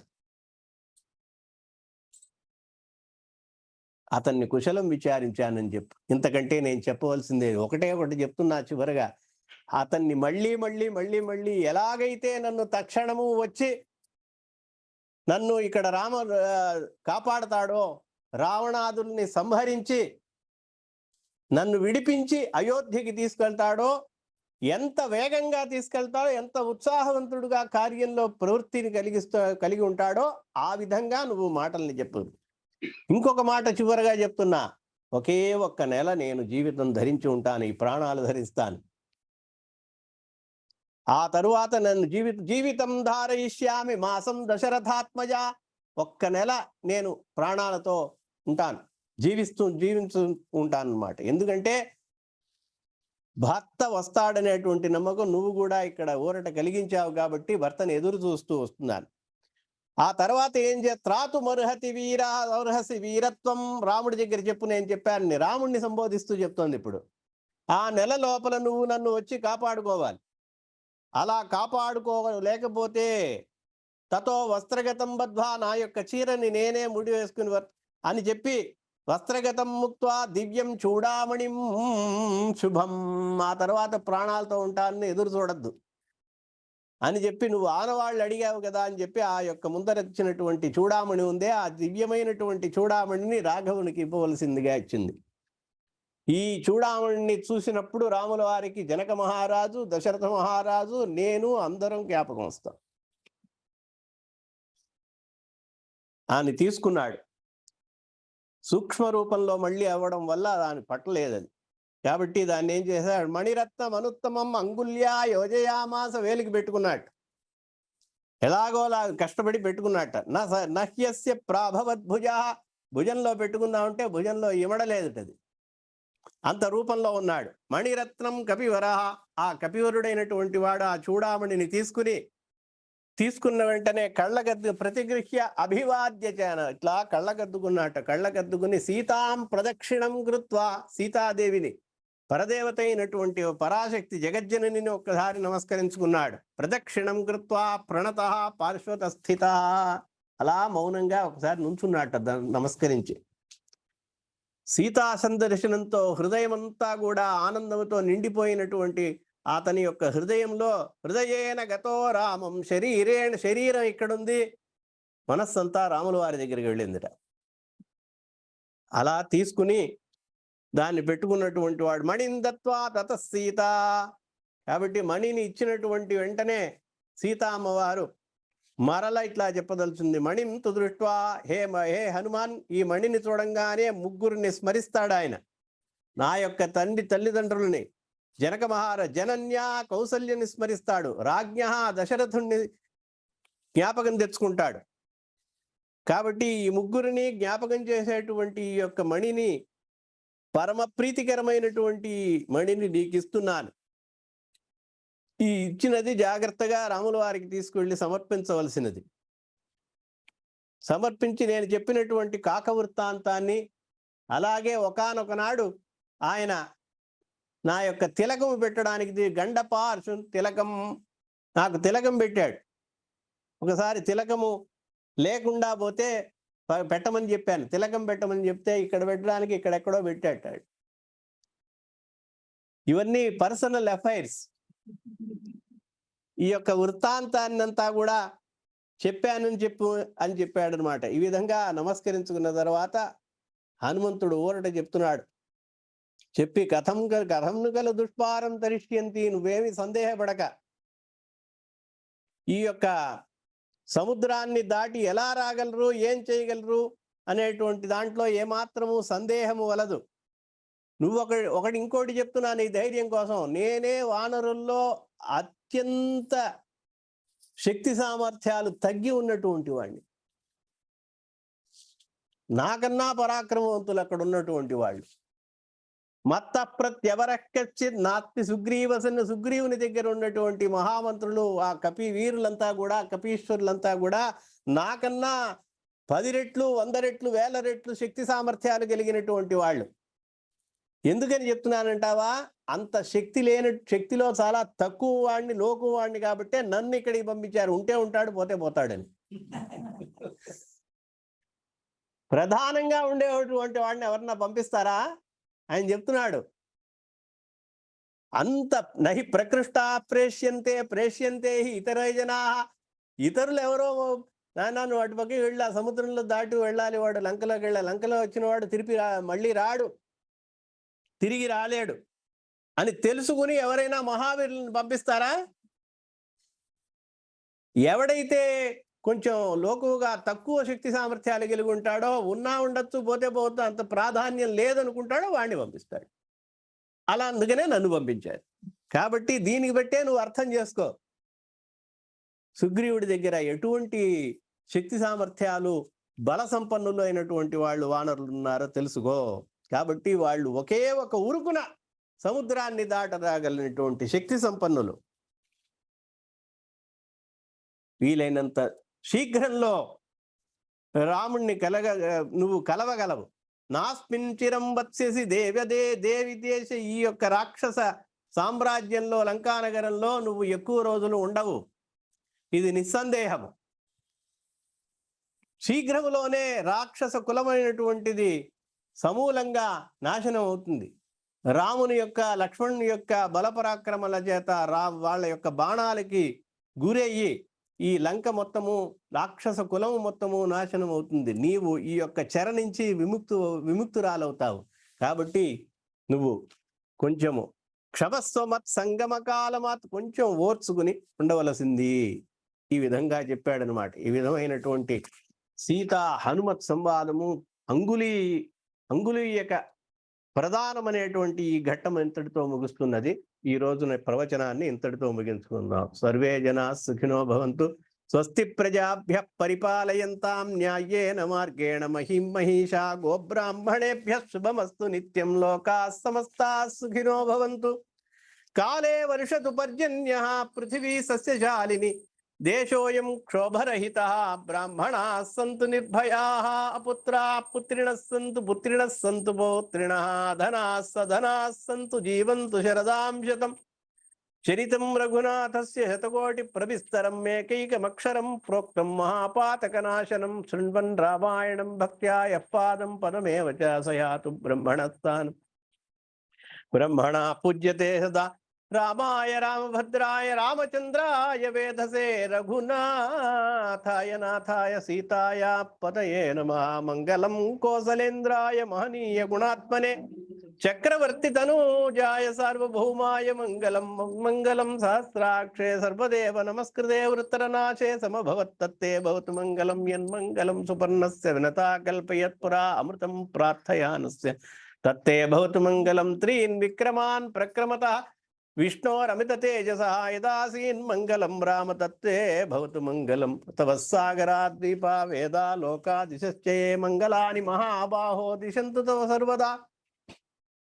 కాయేన వాచా మనసేంద్రియైర్వా బుద్ధ్యాత్మనా వా ప్రకృతే స్వభావాత్ కరోమి యద్యత్ సకలం పరస్మై నారాయణాయేతి సమర్పయామి. బుద్ధిర్బలం యశో ధైర్యం నిర్భయత్వమరోగతా జాడ్యం వాక్పటుత్వం చ హనుమత్ స్మరణాత్ భవేత్. సర్వే జనా సుఖినో భవంతు. స్వస్తి.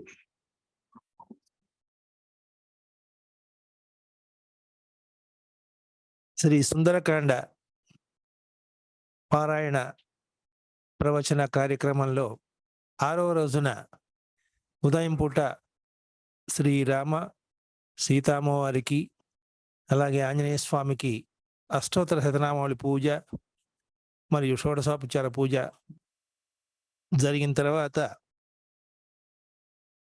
ఈ పారాయణ మరియు ప్రవచన కార్యక్రమ బాధ్యత అంతా కూడా తన భుజస్కంధాల మీద వేసుకొని చెన్నై నగరం నుండి మేము అడిగిన తడవుగానే మా ఆహ్వానాన్ని మన్నించి సంస్కృత కళాశాలలో రిటైర్డ్ ప్రిన్సిపాల్